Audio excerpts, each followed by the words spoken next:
வணக்கம். இது கேள்வி களம். அடுத்த சட்டமன்ற தேர்தலுக்கு இன்னமும் பல காலம் இருந்தாலும் கூட இப்போதே அதற்கான அணி சேர்க்கைகள் குறித்து கட்சிகளுக்குள் பேச்சு தொடங்கியிருக்கிறது. குறிப்பாக தொடர்ந்து தோல்வியை எதிர்கொண்டிருக்கக்கூடிய அஇஅதிமுக புதிய அணுகுமுறையை, புதிய வியூகத்தை எடுக்க வேண்டும், பிரிந்தவர்களை சேர்க்க வேண்டும், பாஜகவோடு சேர வேண்டும் என்றெல்லாம் அதில் சிலர் பேச முற்பட்டிருக்கிறார்கள். கட்சி தலைமையோடு அந்த பேச்சுவார்த்தை என்பது இருக்கிறது. இந்த பின்புலத்தில் மாவட்ட செயலாளர்கள் கூட்டத்தை கூட்டிய திரு பழனிசாமி அவர்கள் திடீரென்று அதற்கு பதிலாக ஒரு அவசர செயற்குழுவை கூட்டியிருக்கிறார். இந்த செயற்குழுவின் நோக்கம் ஆண்டுக்கு ஒரு முறை கூட்ட வேண்டும் என்கிற சட்ட நிபந்தனையின் காரணமா, அல்லது செயற்குழுவில் அவருக்கு பெரும்பான்மை இருக்கிறது, பொதுக்குழுவில் பெரும்பான்மை இருக்கிறது, தன் கருத்தை அங்கே வலுவாக நிறுவ முடியும் என்பதற்காக அந்த பாதையை தேர்ந்தெடுத்தாரா என்பது ஒரு கோணம். பாஜகவோடு இணங்கி செல்ல வேண்டும் என்று ஒரு சாரார் சொன்னாலும் கூட மத்திய பட்ஜெட், வக்ஃப் சட்டத்தில் பிஜேபி கொண்டிருக்கக்கூடிய திருத்த முயற்சி, மீனவர் கைது, தொடர்ந்து நடக்கக்கூடிய மீனவர் கைது என்று அடுத்தடுத்த நிகழ்வுகளில் பாஜகவை கடுமையாக விமர்சித்து திரு எடப்பாடி பழனிசாமி அறிக்கையை, கருத்தை பதிவு செய்து கொண்டே இருக்கிறார். பாஜகவோடு இணங்கி போகலாம் என்பவர்களுடைய கூற்றை அவர் திட்டவட்டமாக நிராகரிக்கிறார். அந்த ஏற்கனவே எடுத்த நிலைப்பாட்டில் உறுதியாக இருக்கிறார் என்பது இதன் வழியாக புலனாகிறது. இன்னொரு கோணத்தில் டிடிவி தினகரன், ஓ பன்னீர்செல்வம் போன்று பிஜேபியினுடைய கூட்டணியில் இருக்கக்கூடிய, அவர்களோடு இணக்கமாக இருக்கக்கூடியவர்களுக்கும் இங்கு இடமில்லை என்பதற்காக அந்த ஆயுதத்தை அவர் தூக்கி பிடிக்கிறாரா என்பது ஒரு கோணம். பாஜக தலைமை மாநில தலைவராக இருக்கக்கூடிய அண்ணாமலையை மாற்றும் என்ற ஒரு கோணம் அந்த கட்சிக்குள் பேசப்படுகிறது. மாற்றினால் மீண்டும் பாஜக அதிமுக கூட்டணி அரும்பும் என்பது அவர்கள் முன்வைக்கக்கூடிய, பாஜகவில் ஒரு சாரார் முன்வைக்கக்கூடிய ஒரு வாதம். இந்த வாய்ப்புகளை பற்றியெல்லாம் நாம் பாதிக்கப் போகிறோம். நம்மோடு மூத்த பத்திரிகையாளர் திரு பிரியன் அவர்கள், அரசியல் விமர்சகர் திரு ரவீந்திரன் துரைசாமி அவர்கள், முன்னாள் நாடாளுமன்ற உறுப்பினர் திரு கேசி பழனிசாமி அவர்கள், வழக்கறிஞர் சேலம் மணிகண்டன் அவர்கள். உங்கள் அனைவருக்கும் வணக்கம். பிரியன் சாரோட முதற் பார்வையை கேட்கணும். இந்த பொதுக்குழு என்ன சார் அரசியல் முக்கியத்துவம் அதுக்கு? இல்லை, இந்த பொதுக்குழு எதுக்குன்றதை விட கட்சி இப்போ எந்த நிலைமையில் இருக்குன்றது தான் முக்கியம். ஆக்சுவலாக அதாவது பாராளுமன்ற தோல்விக்கு பிறகு பார்த்திங்கன்னா அந்த தோல்வியை சகஜமாக கடந்து போக நினச்சார் எடப்பாடி பழனிசாமி. இல்லை, அது மாதிரி விஷயம் கிடையாது. நம்ம சவுத்தில் 5 இடங்களில் டெபாசிட் இழந்திருக்கோம். சவுத்தில் கிட்டத்தட்ட நம்ம வாங்கின 1.25 கோடி ஓட்டில் நம்ம 12 லட்சம் ஓட்டு தான் வாங்கியிருக்கோம். நம்ம டெல்டாவில் ஓட்டு வாங்கலை. இது மாதிரி பல இடங்களில் நமக்கு கோயம்புத்தூரில் நம்ம 3ஆவது இடத்துக்கு வந்திருக்கோம். ஓபிஎஸ்க்கு பின்னாடி ராமநாட்டில் வந்திருக்கோம். தினகரனுக்கு பின்னாடி தேனியில் வந்திருக்கோம். கட்சியில் பெரிய ஒரு சரிவு இருந்திருக்கு. இந்த சரிவை எப்படி சரிப்படுத்தணுன்ற ஒரு எண்ணம் இருக்குல்ல, அது ஏற்கனவே தொண்டர்கள் மத்தியில் இருந்தது. இந்த தோல்விக்கு அப்புறம் ரொம்ப வலிமையாக அது வந்திருக்கு. ஆக்சுவலாக அந்த சரி பண்ணணும் சார். எல்லா கட்சியும் தோல்விக்கு பிறகு பரிசீலிப்பாங்க. இப்போ கூட மாவட்ட செயலாளர்களை கூப்பிட்டு பேசுறது அப்படின்றத கடந்து ஒவ்வொரு மாவட்டத்தில் இருக்கிற நிர்வாகிகளோட நேரடியாக பேசுறதுன்ற இடத்துக்கு திரு பழனிசாமி சென்றார். ஒவ்வொரு மாவட்ட நிர்வாகிகளையே அழைச்சி ஒன்றிய செயலாளர் வரையிலும் கருத்து சொல்லுங்கள், ஏன் வாக்கு சதவீதம் குறைஞ்சது அப்படின்னு சொல்கிறாங்க. ஒவ்வொரு கட்சிக்கும் ஒரு அணுகுமுறை இருக்குது, ஒரு லீடருக்கு ஒரு அணுகுமுறை இருக்குது, செய்கிறாங்க. அதை நான் ஒத்துக்கிறேன் சார். பட் இந்த விஷயங்கள் போயிட்டுருக்கு. இப்போ நீங்கள் சொல்கிறது இருக்குல்ல, தோல்விக்கான காரணம் என்ன, அல்லது சரிவிலிருந்து மீள்றது எப்படின்னா, மீள்றதுக்கு என்ன வழி இருக்குது? நான் சொல்ல வந்தது ஆக்சுவலாக என்னென்னா, அந்த சரிவை உணர்ந்துட்டு அது சரி பண்ணுறதுன்ற ஒரு விஷயம் இருக்குது இல்லையா, அந்த சரி பண்ணுற ஆங்கிளுக்கே போல இந்த சரிவை சகஜமாக கடந்து போகிற நிலைக்கு போயிட்டார் எடப்பாடி. அதை சரிவை சரி செய்கிறதுனா என்ன சார் இருக்குது ஸ்கோப்பு? சரிவை சரி செய்கிறதுனா எல்லாரையும் பிரிந்து போனவர்களாம் சேர்க்கணும். அதான் சரி பண்ணுறது. கட்சிக்கு பர்செப்ஷனில் பார்வை, மக்களுடைய பார்வையில் கட்சி ஒற்றுமையாக இருக்குது, வலிமையாக இருக்குன்னு ஒரு தோற்றத்தை கொடுக்கணும். இந்த ஓபிஎஸ் தனி மனிதர், சசிகலா தனி மனிதர் சொல்லிடக்கூடாது. அவங்க சசிகலா தென்காசிக்கு போனாங்க, அரசியல் பயணம் ஏதோ தொடங்கிடுச்சுட்டாங்க. என்ன ரெஸ்பான்ஸ் இருந்தது? சசிகலா உதிரி தானே சார் இன்னைக்கு? அப்படி நீங்கள் அதை பார்க்கக்கூடாது சார். அப்படி நீங்கள் பார்க்கவே கூடாது. நீங்கள் தினகரனையோ, நீங்கள் ஓபிஎஸ்ஸையோ, சசிகலாவையோ தனிப்பட்ட மனுஷன் அப்படி பார்க்கக்கூடாது. ஆனால் அவர்கள் அந்த கட்சியில் இல்லைன்றதுனால சவுத்தில் உங்களுக்கு ஏற்பட்ட இழப்பு என்ன? நிறைய பேர் அவங்க பின்னாடி போகாத இருக்கலாம், பொதுக்குழு உறுப்பினர் போகாத இருக்கலாம், எம்எல்ஏக்கள் போகாத இருக்கலாம். பட் நீங்கள் என்ன இழந்தீங்க? சவுத்தில் இழந்துட்டீங்கல்ல. பல இடங்களில் இழந்தீங்க, ஓட்டை இழந்தீங்க. சரி, எல்லாம் இருந்தால் சென்னையில் இழந்திருக்கிறாங்க. ஒவ்வொரு பகுதிக்கும் ஒரு காரணம் இருக்கு. ஒரு எதிர்க்கட்சியாக தேர்தலை சந்திக்கிறப்ப ஒரு வலிமையான கூட்டணியோட திமுக வருகிற போது அவங்களால அதிமுக தோற்றிருக்கிறது. ஜெயலலிதா அவர்கள் காலத்தில் கூட தோற்றிருக்கிறாங்க. இவங்களெல்லாம் சேர்த்தா அதனால ஒரு மாற்றம் வந்துடாது அப்படின்னு புல் ஸ்டாப் சொல்லிட்டாரு சார். அதில் சேர்க்கிறதுக்கு இடம் இல்லை அப்படின்னு தெளிவுபடுத்திட்டாரு. இல்லை, ஜெயலலிதா காலத்தில் தோற்றா மீண்டும் ஜெயிச்சாங்க. நீங்கள் தோத்துன்னு இருந்தீங்கன்னா ஜெயிக்க மாட்டாங்கன்றது என்ன சார் சொல்ல முடியும்? ஆட்சிக்கு எதிரான செயலில் காமிக்கிறதுக்கு நீங்கள் யூகம் வகுக்கணும் இல்லை? நீங்கள் இருந்து போனவங்களை சேர்க்கணும், கட்சியை பலமாக்கணும், இவ்வளோ விஷயம் இருக்கு இல்லையா? நான் சொல்ல வர்றது என்னென்னா, நீங்கள் சகஜமாக கடந்து போக பார்த்தீங்க. 6 அமைச்சர்கள் மூச்சுட்டாங்க. உங்ககிட்ட வந்து கட்சியை ஒன்றுபடுத்தணும்னு ஒரு விஷயத்தை முன்னாடி வச்சாங்க. இதுவரையும் இந்த விஷயத்தை யாரும் மறுக்கல. ஆக்சுவலாக இந்த விஷயம் அப்படியே இருக்கும்போது என்ன பண்ணார் எடப்பாடி பழனிசாமி? நான் தொகுதி வாரியாக ஆட்கள் கூப்பிட்டு பேசுகிறேன்னாரு. தொகுதி வாரியாக கூப்பிட்டு பேசுகிறதையாவது ஒரு பிரெயின் ஸ்டார்மிங் செஷன் மாதிரி மனம் விட்டு பேசுகிற ஒரு விஷயம் நடந்ததுன்னா அது இல்லை. அங்கே என்னென்னா, நீ இதை பற்றி பேசாத, அதை பற்றி பேசாதன்னு கண்டிஷன் பேரில் ஆளுங்களை கூப்பிட்டு வந்து பேசினாங்க. அதில் வந்து சும்மா ஒரு காலத்தை கடத்த அவர் கேள்வி கேட்குற இடத்துல இருக்கிறார் சார். மதுரைக்கு 5000 கோடி திட்டங்களை நிறைவேற்றி இருக்கிறோம், ஏன் மதுரையில் கட்சி 3வது இடத்துக்கு போச்சு அப்படின்னு அங்கே இருக்கக்கூடிய முன்னாள் அமைச்சர்களை, நிர்வாகிகளை அவர் கேட்கிறாரு. அவரோட ஆதங்கம் வந்து ஒரு மந்திரியாக 10 வருஷம் இருந்திருக்கிறாரு, முதலமைச்சராக 4 வருஷம் மதுரைக்கு திட்டங்களை கொடுத்துருக்கோம், கட்சிக்காரங்க கேட்ட கோரிக்கைலாம் செஞ்சுருக்கோம், அப்புறம் கட்சி ஓட்டு எங்கேப்பா போச்சு அப்படின்னு கேட்க தானே செய்வாங்க. அவர் கேள்வி கேட்கலாங்க. பட் கேள்வி கேட்கறதுக்கான தகுதி அவருக்கு இருக்கான்னு முதல்ல அவர் யோசிக்க வேண்டாமா? என்ன விஷயம்னா, ஒரு இயக்கம் பலமாக இருக்கணும், இல்லை தலைவர் பலமாக இருக்கணும். இங்கே இயக்கமும் பலமாக இல்லை, தலைவரும் பலமாக இல்லைன்னா எப்படி சார்? ஒன்று ஸ்தாபனம் பலமாக இருக்கணும், இல்லை லீடர் பலமாக இருக்கணும். ஜெயலலிதா பலமாக இருந்தாங்க, ஸ்தாபனம் பலமாக இருந்தது. எம்ஜிஆர் பலமாக இருந்தாங்க, ஸ்தாபனம் பலமாக இருக்குது. ஸ்டாலின் பலமாக இருக்கார், திமுக பலமாக இருக்குது. இங்கே கட்சி பலவீனமாக இருக்குது, தலைவரும் பலவீனமாக இருக்காரு. அப்போ என்ன பண்ணுறது? அடுத்த கட்ட நடவடிக்கை என்ன? கட்சி எப்படி வலிமைப்படுத்துறது அப்படின்ற எண்ணம் வந்து மாவட்ட செயலாளர், செயற்குழு உறுப்பினர் எல்லாத்தையும் இது எல்லாமே அதிமுகவுக்கு வெளியில் இருக்கக்கூடியவங்க செய்யக்கூடிய சதி. அதிமுகவை மேலும் பலவீனப்படுத்துறதுக்காக பிஜேபியோட சேர்ந்தாதான் அந்த கட்சி மீண்டும் வரும், ஒன்று போட்டால் தான் ஒன்றாகும் அப்படின்லாம் சொல்லி வலிமையாக இருக்கிற எதிர்க்கட்சியை வலிமை இல்லாதது மாதிரி சித்தரிக்கிறாங்கன்னு ஆதங்கப்படுறாரு. பிஜேபியோட அந்த கூட்டணி அந்த விஷயம் வந்து அண்ணாமலை இருக்கிறதுனால வரல, இல்லாதனால அந்த விஷயத்தை நான் ஒதுக்கி வைக்கிறேன். அதிமுக என்ற கட்சி பலமாக இருந்தால் தான் நம்மளை நோக்கி 4 கட்சி வரும் கூட்டணிக்குன்றதான் இப்போது தொண்டர்களுடைய கவலையாக இருக்குது. நம்ம எப்படி நம்மளை வலிமைப்படுத்திக்கிறது? பாஜக வருது வராது, பாஜக மேலே ஒரு சாஃப்ட் கார்னர் அதிமுகவில் இருக்கிறவங்களுக்கு இருக்குன்றது உண்மை. அதில் நான் எந்த விதமான கருத்து வேறுபாடு எனக்கு கிடையாது. ஆனால் அந்த கூட்டணி போன்ற விஷயங்கள் 26க்கு ரொம்ப நாள் இருக்குது, ரொம்ப மாதங்கள் இருக்குது, பார்த்துக்கலாம். இப்போ நம்ம கட்சியை எப்படி பலப்படுத்த போகிறோம், நம்ம எப்படி வலிமையாக நம்மளை வந்து 26ல் கொண்டு போய் நிற்க வைக்க போகிறோன்றதான் பாயிண்ட்டு. அதுக்கு எடப்பாடி என்ன பண்ண போகிறாரு ஆக்சுவலான்றதான் கேள்விங்க. ஆக்சுவலாக 3 பாயிண்ட் நீங்கள் சொல்கிறீங்க. ஒன்று, தோல்வியை வந்து சகஜமாக கடந்து போக பார்த்தார். அவர் தோல்வியை உணர்ந்து அதற்கு அட்ரஸ் பண்ண விரும்பலை. கட்சியும் பலவீனமாக இருக்குது, கட்சி தலைமையும் பலவீனமாக இருக்குது. சரி, இந்த சூழலில் ஒரு புதிய கூட்டணியை உருவாக்குவோம். தேர்தல் நேரத்தில் திமுக கூட்டணியில் சில பிரிவினைகள்லாம் வரும், மக்கள்கிட்ட பலதரப்பட்டவர்களுக்கு இந்த ஆட்சியின் மேலே அதிருப்தி இருக்கிறது, அந்த அதிருப்தி எல்லாம் சேர்ந்து அதிமுகவுக்கு ஓட்டாக மாறும் அப்படின்னு சொல்கிறது எப்படி பார்க்குறீங்க சார்? திமுகவுக்கு மாற்று அதிமுக, திமுகவை மக்களுக்கு பிடிக்கலைன்னா மாற்று அதிமுகவுக்கு தான் ஓட்டு போடுவாங்கன்ற அந்த கான்செப்ட் இருக்குல்ல, அது ஜெயலலிதா கலைஞரோட முடிஞ்சு போச்சு. இந்த இதில் கிடையாது. ஏன்னா நீங்கள் ஒரு செல்வாக்கு மிக்க தலைவராக இருந்தானா, இங்கே ஸ்டாலினுக்கு ஈக்குவலான தலைவர் இங்கே இல்லை சார். ஏன்னா திமுகவுக்கு ஆதரவாலாம் பேசுகிறேன். இப்போ இருக்கிற எலக்ட்ரோரல் பாலிடிக்ஸில் நான் சொல்கிறேன், ஸ்டாலினுக்கு ஈக்குவலான தலைவர் இங்கே இல்லை. இங்கே இருக்கிற 4-5 தலைவர்கள் ஸ்டாலினுக்கு ஈக்குவல் கிடையாது. அப்படி இருக்கும்போது நீங்கள் மாற்றுன்னு வரீங்க இல்லையா? அந்த மாற்று வந்து எத்தனை விதமான ஆன்டி இன்குபல்ஸ் இங்கே இருந்தால் கூட அந்த கூட்டணி வந்து வலிமையாக இருக்குது. அந்த கூட்டணி வந்து பலவிதமான நன்மைகளை செஞ்சுட்ருக்கு. பெண்களோட ஓட்டு அதிகமாக வாங்கிட்டு இருக்கு.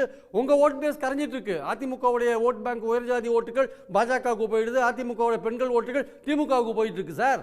அப்போ உங்கள் ஓட்டுகள் கரையும் போது நீங்கள் எப்படி நீங்கள் மாற்றா உங்களை நீங்கள் நினைக்க முடியும்? நீங்கள் திமுகவுக்கு மாற்றா நீங்கள் வலிமையாக இருந்தால் மட்டுமே நீங்கள் உங்கள் செல்வாக்கை நிரூபிச்சிருக்கீங்களா? உங்களை முதல்வர் கேண்டிடேட்னு போட்டுட்டு நீங்கள் ஏதாவது ஒரு எலெக்ஷனை வின் பண்ணி முதல்வர் ஆனீங்கன்னா அப்போ தான் தமிழ்நாட்டு மக்கள் உங்களுக்கு ரெக்கக்னிஷன் கொடுக்குறாங்கன்னு அர்த்தம். அதுவரையே நீங்கள் வந்து உங்களை ஜெயலலிதாவோட உங்களை கம்பேர் பண்ணவும் முடியாது, ஸ்டாலினோட கம்பேர் பண்ணவும் முடியாது, வேறு மறைந்த தலைவர்களோடையும் கம்பேர் பண்ண முடியாது. அதனால் செல்வாக்கை நிரூபிங்க. செல்வாக்கு நிரூபிக்கணும்னா கட்சியை வலிமைப்படுத்துங்க. கட்சியை வலிமைப்படுத்தணும்னா பிரிஞ்சவங்களை ஒன்று சேருங்க. உங்கள் தலைமைக்கு பயப்படுறீங்க. அவங்க வந்துட்டாங்கன்னா உங்கள் தலைமை என்னாடி நீங்கள் பயப்படுறீங்க. அதை நீங்கள் ஒரு தலைவன் வந்து தன் தலைமைக்கு பயந்தான்னா, தன் பொறுப்பு போயிடுன்னு பயந்தான்னா, அந்த தியாகத்தை செய்ய தயங்கினார்னா கட்சி வந்து ஒன்றுபடாது. கட்சியை ஒன்றுபடுத்தணும்னா பல தியாகங்கள் செய்ய தயாராக இருக்கணும். கட்சி மட்டுமே வலிமையாக இருக்கணும்னு குறிக்கோள் வந்து நியாயமான ஒரு சிந்தனையாக இருந்தால் நீங்கள் பதவியை பற்றியெல்லாம் கவலைப்படக்கூடாது சார். சரி, நான் திரு மணிகண்டன் கோணத்தை கேட்கணும் சார். தோல்வியை சகஜமாக எடுத்துக்கிட்டு கடக்க பார்க்குறார். பெரிய தோல்வி, அந்த தோல்வியை ரியலைஸ் பண்ணவே தயாராக இல்லை. கட்சியும் பலவீனமாக இருக்குது, தலைவரும் பலவீனமாக இருக்கிறார். திமுகவுக்கு மாற்று அதிமுக அப்படின்னு நிறுவுவதற்கே எடப்பாடி பழனிசாமி அவர்கள் போராடி கொண்டிருக்கிறார் அப்படின்றது திரு பிரியனுடைய முதல் பார்வை. உங்கள் பதில் என்ன சார்? சன் நியூஸ் நேயர்களுக்கு வணக்கம் சார். இப்போ எனக்கு முன்னாடி பேசின திரு பிரியன் அவர்கள் அவருக்கு பிடிச்ச மாதிரி எல்லாம் பேசினார். கட்சியிலேருந்து வெளியேறினவங்களெல்லாம் ஒன்று சேர்த்தணும் அப்படின்னு ஆலோசனை கொடுக்குறாரு. அவர் யாருன்னா திரு பன்னீர்செல்வம், திருமதி சசிகலா, தினகரனை மனசில் வச்சுட்டு சொல்கிறாருன்னு நினைக்கிறேங்க. நான் என்ன கேட்குறேன்னா, இன்னும் கொஞ்சம் பின்னோக்கி போங்களேன். ஏன்னா திமுக பிரிஞ்சப்ப, திமுகவிலேருந்து திரு வைகோ அவர்கள் பிரிஞ்சப்ப கலைஞர்கிட்ட யாராவது போய் இல்லை வைகோவை எப்படியாவது சேர்த்திக்கிங்க இல்லைன்னா தோற்று போயிடுவீங்கன்னு யாராவது ஆலோசனை கொடுத்தாங்களா? திரு KKSR ராமச்சந்திரன், திருநாவுக்கரசு, ரகுபதி, முத்துச்சாமி இவங்கெல்லாம் ஏற்கனவே எம்ஜிஆர் காலத்துலேருந்து இந்த கட்சியில் இருந்தவங்க தான். அதனால் அவங்களையும் எப்படியாவது திமுகவிலேருந்து உடச்சி கொண்டாந்து சேர்த்துனா அதிமுக இன்னும் பலப்படும் அப்படிங்கிற மாதிரி இருக்குதுங்க. சார், ஒரு கட்சி தோற்று போச்சுன்னா அந்த தோல்விக்கான காரணம் என்ன அப்படின்னு திமுகவில் எப்படி கலைஞர் காலத்தில் ஒரு ஆய்வு கூட்டம் நடக்குமோ அதே மாதிரி ஏறத்தாழ அதிமுகவில் தொகுதி வாரியாக ஒரு ஆய்வுக்குழு கூட்டம் நடத்தி முடித்தாங்க. அதில் இவர் கற்பனையில் சொல்கிற மாதிரி எந்த ரெஸ்ட்ரிக்ஷனும் இல்லை, எல்லாத்தையும் விருப்பப்படி பேச விட்டாங்க. அதில் எல்லாருமே பெரும்பகுதியாக சொன்னது, நாம் இது பாராளுமன்ற தேர்தல் ஒரு பிரதமரை நாம் முன்னிறுத்தலை அப்படிங்கிறது முதல் காரணம். ரெண்டாவது காரணம், நமக்கு பலமான கூட்டணி இல்லை. அது ஃபேக்ட், அது ஊரறிஞ்ச ரகசியம். சரியான கூட்டணி இல்லை. ஒரு எதிர்நீச்சல், ஒரு பக்கம் மோடியா இன்னொரு பக்கம் ராகுலா அப்படி நிற்கிறப்ப யாரையுமே காட்டாத ஒரு எதிர்நீச்சல் போட்டதும் ஒரு தோல்விக்கு காரணம். இன்ஸ்டிடியூஷன் லெவலாக பார்த்தீங்க, அவர் சொன்னார், அதாவது ஒன்று ஸ்தாபனம் பலமாக இருக்கணும், இல்லைன்னா தலைவர் பலமாக இருக்கணும். பலமாக இருக்கிற ஸ்தாபனம் திமுக இந்த தடவை தனித்து வாங்கின பாராளுமன்றத்தில் ஓட்டு சதவீதம் பார்த்தீங்கன்னா 26%. அதிமுக வாங்கியிருக்கிறது 21%. ஸோ இன்னைக்கு ஆளுங்கட்சியாக இருக்கிற திமுகவுக்கும் அதிமுகவுக்கும் பார்த்தீங்கன்னா ஒரு 4-5% தான் இருக்குது. வாக்கு வங்கி குறைஞ்சிருக்குதா? ரெண்டு கட்சிகளுக்குமே, ரெண்டு மாநில கட்சிகளுக்குமே வாக்கு வங்கி குறைஞ்சிருக்குது. அதில் மாற்று கருத்தே கிடையாதுங்க. ஸோ ஒரு தோல்விக்கு என்ன வரணும்னா, முதல்ல சம்பந்தப்பட்ட இரண்டாம் கட்ட தலைவர்களை அழைத்து கூப்பிட்டு பேசினாரு. அதுக்கு அடுத்தது நான் அறிந்த வரைக்கும் மாவட்ட செயலர்கள் கூட்டம் போடலாம் அப்படிங்கிறப்ப சில பேர் என்னன்னா சார், நான் கேள்விப்பட்ட விஷயம் என்னன்னா, அதிமுக பொதுவாக ஆன்மீகத்தை நம்பும் கட்சி. வெளியே இல்லை நாங்கள் பகுத்தறிவாதிகள்னு சொல்லிட்டு ரகசியமாலாம் போய் சாமி கும்பிட மாட்டாங்க. அந்த அடிப்படையில் ஆடி 28 முடிஞ்சதுக்கு அப்புறம் இதை ஒரு அவசர செயற்குழுவாக வச்சுக்கலாம், இந்த ஆடி மாதத்தில் எந்த நல்ல விஷயங்களையும் தொடங்கக்கூடாது அப்படின்னு சில பேர் சொன்னதுனால, அம்மா காலத்திலே இந்த மாதிரி நிறையா ஆன்மீக விஷயங்கள் நம்புவாங்க. அந்த அடிப்படையில் அந்த கூட்டம் தள்ளி போட்டிருக்குது. அவசர செயற்குழுவுக்கு ஒரு ஆன்மீக காரணத்தை சொல்றீங்க, தோல்விக்கு கூட்டணி அமையாதது தான் காரணம் அப்படின்னு ஒரு காரணத்தை சொல்றீங்க. இப்போ திரு பிரியன் முன்வைக்கக்கூடியதும் டைனமிக்ஸ் மாறிடுச்சு. அதிமுக வேண்டாம் என்றால் திமுகவுக்கு முன்பு வாக்களிச்சாங்க, திமுக வேண்டாம்னா அதிமுகவுக்கு வாக்களிச்சாங்க. அப்படி ஆட்டோமேட்டிக்காக அந்த அதிருப்தி வாக்கு உங்களை சேராது. இன்னொன்று, தேர்தல் தோல்விக்கு பிறகு பிஜேபியோட சேரணுன்ற எண்ணம் அதிமுகவில் சிலருக்கு இருக்கு. பிரிந்து போனவங்களை சேரணுன்றது பிரியன் சார் சொல்ற கருத்து இல்லை. அதிமுகவிலே சிலர் திரு பழனிசாமி அவர்களிடத்திலே வலியுறுத்தினாங்க. தோல்வியை அவங்க ரியலைஸ் பண்ணாங்க, ஆனால் அவர் தலைவர் இன்னும் ரியலைஸ் பண்ணலன்ற குற்றச்சாட்டை வைக்கிறாரு. இதில் ரெண்டு விஷயங்க. அதாவது ஒரு பக்கம் பார்த்தீங்கன்னா திரு KC பழனிசாமி, திரு பன்னீர்செல்வம், சசிகலா எல்லாமே அதிமுக பொதுச்செயலர் எடப்பாடி பழனிசாமியை எதிர்த்து அவர் மேலே ஒரு வழக்கு போட்டுக்கிட்டு, ஒரு பக்கம் நான் எந்த தியாகத்தையும் செய்ய தயார், கட்சிக்காக நான் எதையும் பண்ண தயார்னா, கிராமத்தில் ஒரு பழமொழி சொல்லுவாங்க சார், ராஜா வேஷம் போட்டுக்கிட்டு யாசகம் கேட்க போகக்கூடாது அப்படின்னு சொல்லுவாங்க. அப்போ உண்மையாலுமே மூத்த உறுப்பினர் திரு KC பழனிசாமி மற்றவங்களுக்குலாம் இந்த கட்சி நல்லா இருக்கணும் அப்படின்னு நினச்சிங்கன்னா, முதல்ல நீங்கள் போட்டிருக்கிற கேஸை வாபஸ் வாங்க. ஏன் சார், எப்படி நீங்கள் ஒரு இதில் வாதியாகவும் இருந்துக்கிட்டு ஆர்பிட்ராகவும் இருக்க முடியும்? நீங்கள் ஒரு நீதிபதியாகவும் இருந்துக்கிட்டு அதே கேஸில் நீங்கள் வாதியாகவும் எப்படி இருக்க முடியும்? அவர் ஏதோ ஒருங்கிணைப்பு குழுன்னு வச்சிருக்காரு. அப்போ என்ன பண்ணுன்னா, நான் எம்ஜிஆர் காலத்திலேருந்து பயணித்தவன், இந்த கட்சி நல்லா இருக்குங்கிற அடிப்படையில் இந்த கட்சி மேலே போட்ட கேஸை நான் வாபஸ் வாங்கிட்டு நான் இந்த பணியை முன்னெடுக்கிறேன் அப்படின்னு சொன்னாவது அது ஒரு வேலிட் பாயிண்டாக இருக்கும். அதே மாதிரி ஒருத்தர் ஒருங்கிணைப்பாளர்னு இன்னும் ஒரு 16 கோர்ட்டு போய் 17வது கோர்ட்டில் இருக்கிறாரு. இன்னொரு அம்மா நான் தான் பொதுச் செயலாளர் தொடர்ந்து தோத்துட்டு இருக்கிறப்ப இவங்களை எப்படி நீக்கிட்டீங்க? ஒரு ஒருங்கிணைப்பாளரை கட்சியை விட்டு நீக்கிட்டீங்க. தேர்தல் நின்று தான் அதிமுக அந்த ஊர்ல தான் நிக்கிற ஊர்ல அதிமுக ஓட்டு அவர் தான் வாங்கி இருக்கிறாரு. டிடிவி தினகரன் அவர் நின்ற ஊர்ல அதிமுக தொண்டர்கள் அவருக்கு தான் ஓட்டு போட்டதா புள்ளி விவரம் சொல்லுது. அப்படி இருக்கக்கூடியவங்களோட எந்த விதமான சமரசத்துக்கும் தயாரா இல்லை அப்படின்னு நிர்தாட்சண்யமா நீங்க சொல்லிடுவீங்க. ஆனா எதிர்த்தரப்பு மட்டும் எல்லாத்தையும் வாபஸ் வாங்கிட்டு ஒரு மன்றாடல் கடிதம் கொடுக்கணும் அப்படின்னு எதிர்பார்த்தா அது எப்படி சார் அரசியல்ல சரியா இருக்கும்? ஒரு நெகோசியேஷனுக்கு பிறகுதானே அதெல்லாம் வரும். இல்லை சார், நான் என்ன சொல்றேன்னா, அப்ப நீங்க எங்களோட பேச்சுவார்த்தைக்கு வாங்க, இல்லை நான் நீதிமன்றத்தில் போய் பார்த்துக்கிறேன்னா அப்போ என்ன சொல்லுவாங்க? அதிமுக தரப்புல போய் நீதிமன்றத்திலே பார்த்துக்கு போங்கன்னு தானே சொல்லுவாங்க. சார், நீங்கள் சமாதான தூதுவரா வந்தா, நார்வே குழுவா வந்தா விடுதலை புலிகளை முதல்ல ஆயுதத்தை ஒப்படைக்க சொல்லுவாங்க இலங்கை அரசு. அந்த மாதிரி ஒரு கையில நீங்க ஆயுதமும் வச்சுக்கிட்டு இன்னொரு பக்கம் சமாதான புறாவை எடுத்துட்டு வந்தீங்கன்னா உங்களை யாருமே ஏத்துக்க மாட்டாங்க. அதனால முதல்ல நீங்க அதிமுக மேல உங்களுக்கு அக்கறை இருக்குது, நீங்க நினைச்ச மாதிரி கட்சியில் இருந்த சிறு சிறு பிளவுகளை சரி பண்ணணும்னு நினைச்சீங்கன்னா முதல்ல நீங்க இறங்கி வாங்க. எடப்பாடி பழனிசாமி நீங்க விரும்புறீங்களோ அவர் இன்னைக்கு அந்த கட்சியினுடைய ஏகபோக தலைவர் ஆயிட்டார். அப்படிங்கிறப்ப அவருடைய தலைமை ஏத்துக்குங்க.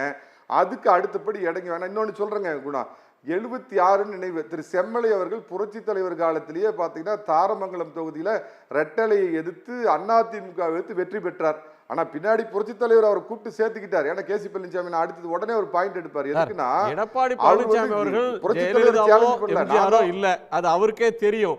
இன்னைக்கு அந்த கட்சியில ஒரு அன்கொஸ்டன்ட் லீடர், ஃபர்ஸ்ட் அமங் ஈக்குவல்ஸ் அந்த அந்தஸ்துல இருந்தார். இப்ப அவருடைய தலைமை எடுக்கக்கூடிய முடிவை விக்கிரவாண்டியில வேண்டாம், போட்டியிட வேண்டாம்னா அதை அந்த கட்சிக்குள்ளேயே 2ஆம் கட்ட தலைவர்கள் உள்ளுக்குள்ள விமர்சிக்கிறாங்க, இந்த முடிவு சரியில்லைன்னு. ஜெயலலிதா அவர்கள் காலத்தில் அப்படி விமர்சிக்க மாட்டாங்க. 6 பேர் சேர்ந்து தோல்விக்கான காரணத்தை யோசிக்கணும், சில சேஞ்சஸ்லாம் பண்ணணும் அப்படின்னு வர்ற குரல் வெளியிலேருந்து வரலையே, உள்ள இருந்தே அவருக்கான நெருக்கடிகள் முற்றுகிறதா, அவரை கேள்வி கேட்க தொடங்குறாங்களா அப்படின்னு இதை பார்க்க முடியாதா? 2 விஷயத்தை சொல்றேங்க. விக்கிரவாண்டியை பத்தி நீங்க சொல்லுங்க. 2ஆம் நிலை தலைவர்கள் யாராவது பொது வெளியில மீடியாவில் திரு எடப்பாடி பழனிசாமி எடுத்த இந்த முடிவில் நாங்கள் அதிருப்தியில் இருக்கிறோம் அப்படின்னு அதிமுக தலைவர்கள் யாராவது பகிர்ந்துக்கிட்டா சொல்லுங்க, அந்த கேள்விக்கு பதில் சொல்றேன். புரட்சி தலைவர் காலத்திலேயே பார்த்தீங்க அப்படின்னா காங்கிரஸோடு கூட்டணி வைக்கலாம் வேண்டாம் அப்படின்னு இருவேறுபட்ட கருத்துக்கள் இருக்கும். இறுதியா பார்த்தீங்கன்னா புரட்சி தலைவர் என்ன சொல்றாரோ அதை வேதவாக்கா எடுத்துக்குவாங்க. நிச்சயமாக திரு எடப்பாடி பழனிசாமி புரட்சி தலைவர் அல்ல, புரட்சி தலைவி அல்ல. தாடிகள் எல்லாம் தாகூரா, மீசைகள் எல்லாம் பாரதியானா இல்ல, ஒரு சாதாரண கிளை செயலாளராக இருந்து எந்த கட்சியிலும் நடக்காத ஒரு அதிசயம் இன்னைக்கு அந்த கட்சியினுடைய பொதுச் செயலாளராக வந்திருக்கிறார். தன்னுடைய உயரம் தெரிந்தவர். கருணாநிதி ஒரு முறை சொன்னார், நான் என்னுடைய நீங்க பிரதமர் ஆவீங்களான்னு கேட்டப்ப என்னுடைய உயரம் தெரிந்தவன் நான் கருணாநிதி எப்படி சொன்னாரோ அந்த மாதிரி தன்னுடைய உயரம் தெரிந்தவர். ஆனால் ஒரு விஷயம், அதிமுகவுடைய அனுதாபி என்ற முறையில் என்ன சொல்றேன்னா, நிச்சயமா வாக்கு இனிமேல் ஏறாது இந்த 2 கட்சிக்குமே. ஏன்னா புது பிளேயர் அடுத்தது விஜய் வரப்போறாரு, ஏற்கனவே சீமான் ஓட்டை பிரிச்சுட்டு இருக்காரு, பாஜக ஓட்டை பிரிக்கிறப்ப கூட்டணி அப்படிங்கிறது அதிமுகவுக்கு உடனடி தேவை. அதுல இப்பயே நாம இவங்களோட சேருவோம் சேர மாட்டோம் அப்படிங்கிற ஒரு ஸ்டாண்ட் எடுக்காம இன்னும் 1.5 வருஷம் இருக்கிறப்ப டோர்ஸ் ஓப்பன் ஃபார் ஆல். ஏன்னா காங்கிரஸ் வந்தா நல்லது, அப்படி இல்லைங்கிறப்ப வாட் இஸ் ஆல்டர்னேட்டிவ்னு பார்க்கணுமோ ஒழிய அதில் தான் போன பாராளுமன்ற தேர்தலில் ஒரு கூட்டணி அமையாது போச்சு. இதையெல்லாம் கருத்தில் கொள்ளணும். அதே மாதிரி இந்த இவங்க கட்சியில சேர விரும்பினாங்கன்னா கையில இருக்கிற கத்தியை கீழே போட்டு சமாதானப்புறம் கையில் எடுங்க.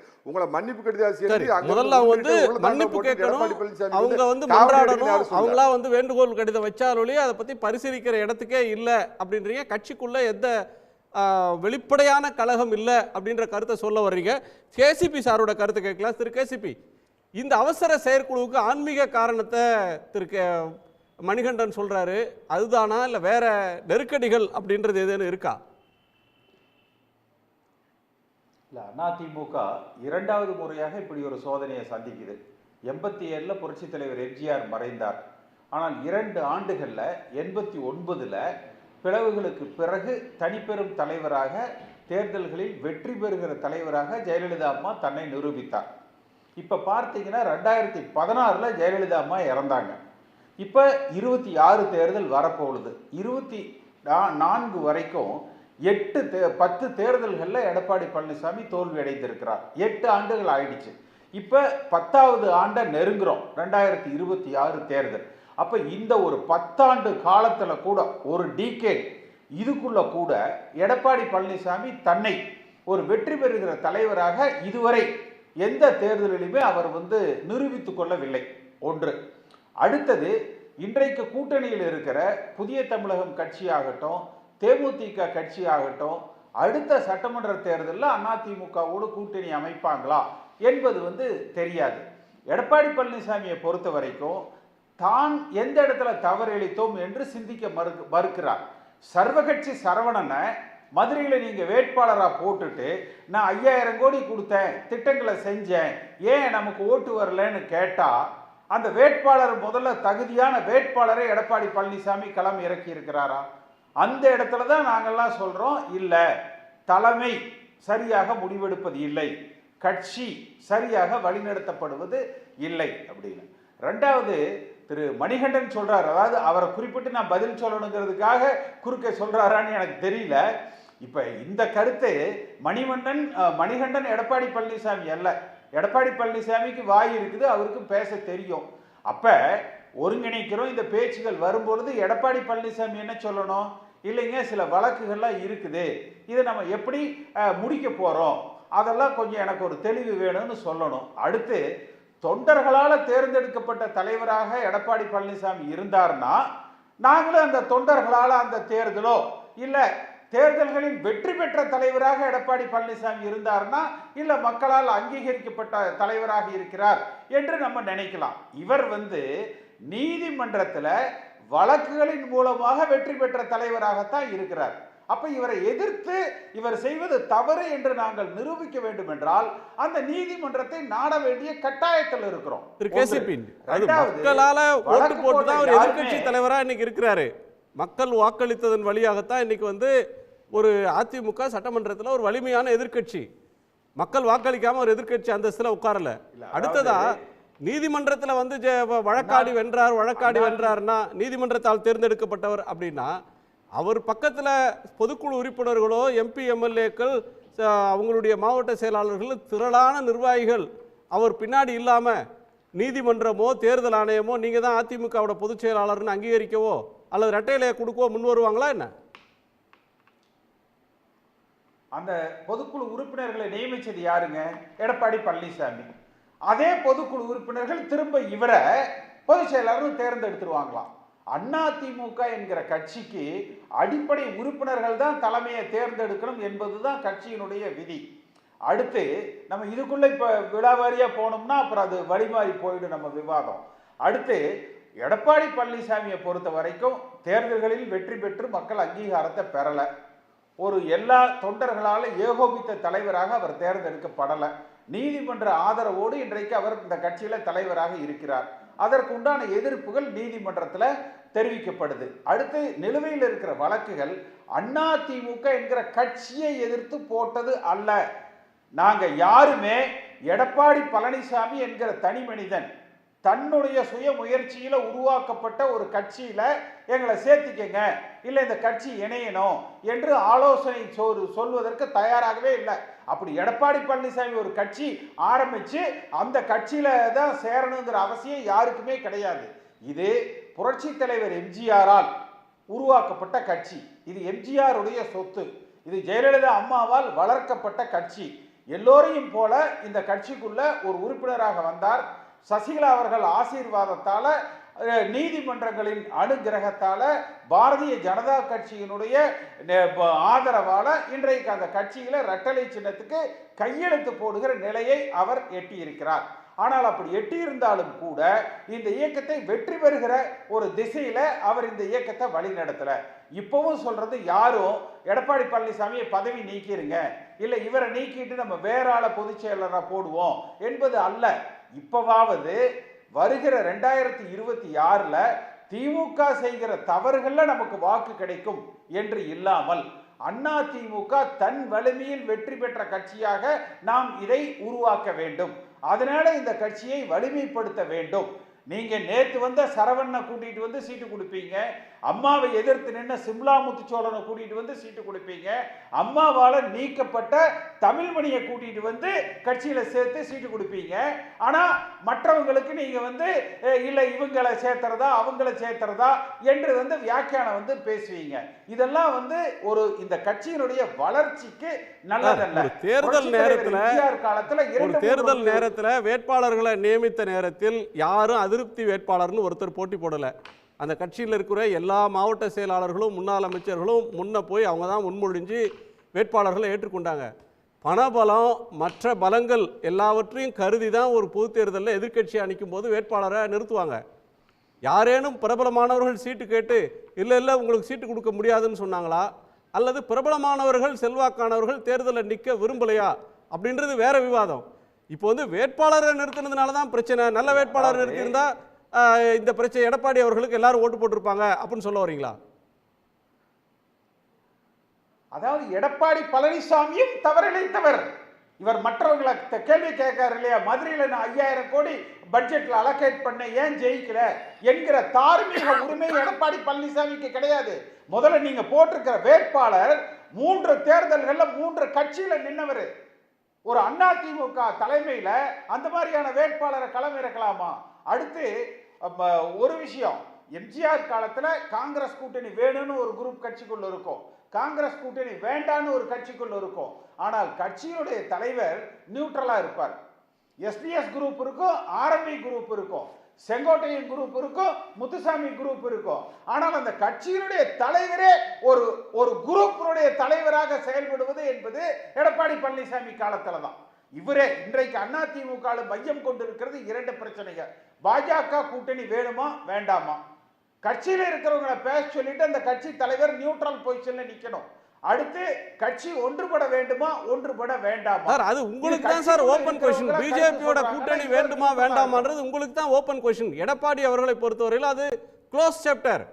சார் நான் கடந்த நாடாளுமன்ற தேர்தலில் அந்த நிலைப்பாட்டை எடுத்தாரு. அதற்கு பிறகு அடுத்தடுத்து வந்த எல்லா பிரச்சனைகள்லையும் நீட்ல தொடங்கி பட்ஜெட்ல இருந்து நேற்றைக்கு விட்ட அறிக்கை, வக்ஃப் வாரிய அறிக்கையா இருக்கட்டும், இன்னைக்கு மீனவர் விடுதலை மீனவர் கைது சம்பந்தமாக விட்ட அறிக்கையிலையும் பிஜேபி கவர்மெண்ட்டை அவர் வந்து கடுமையாகத்தான் விமர்சிச்சிருக்கிறார்.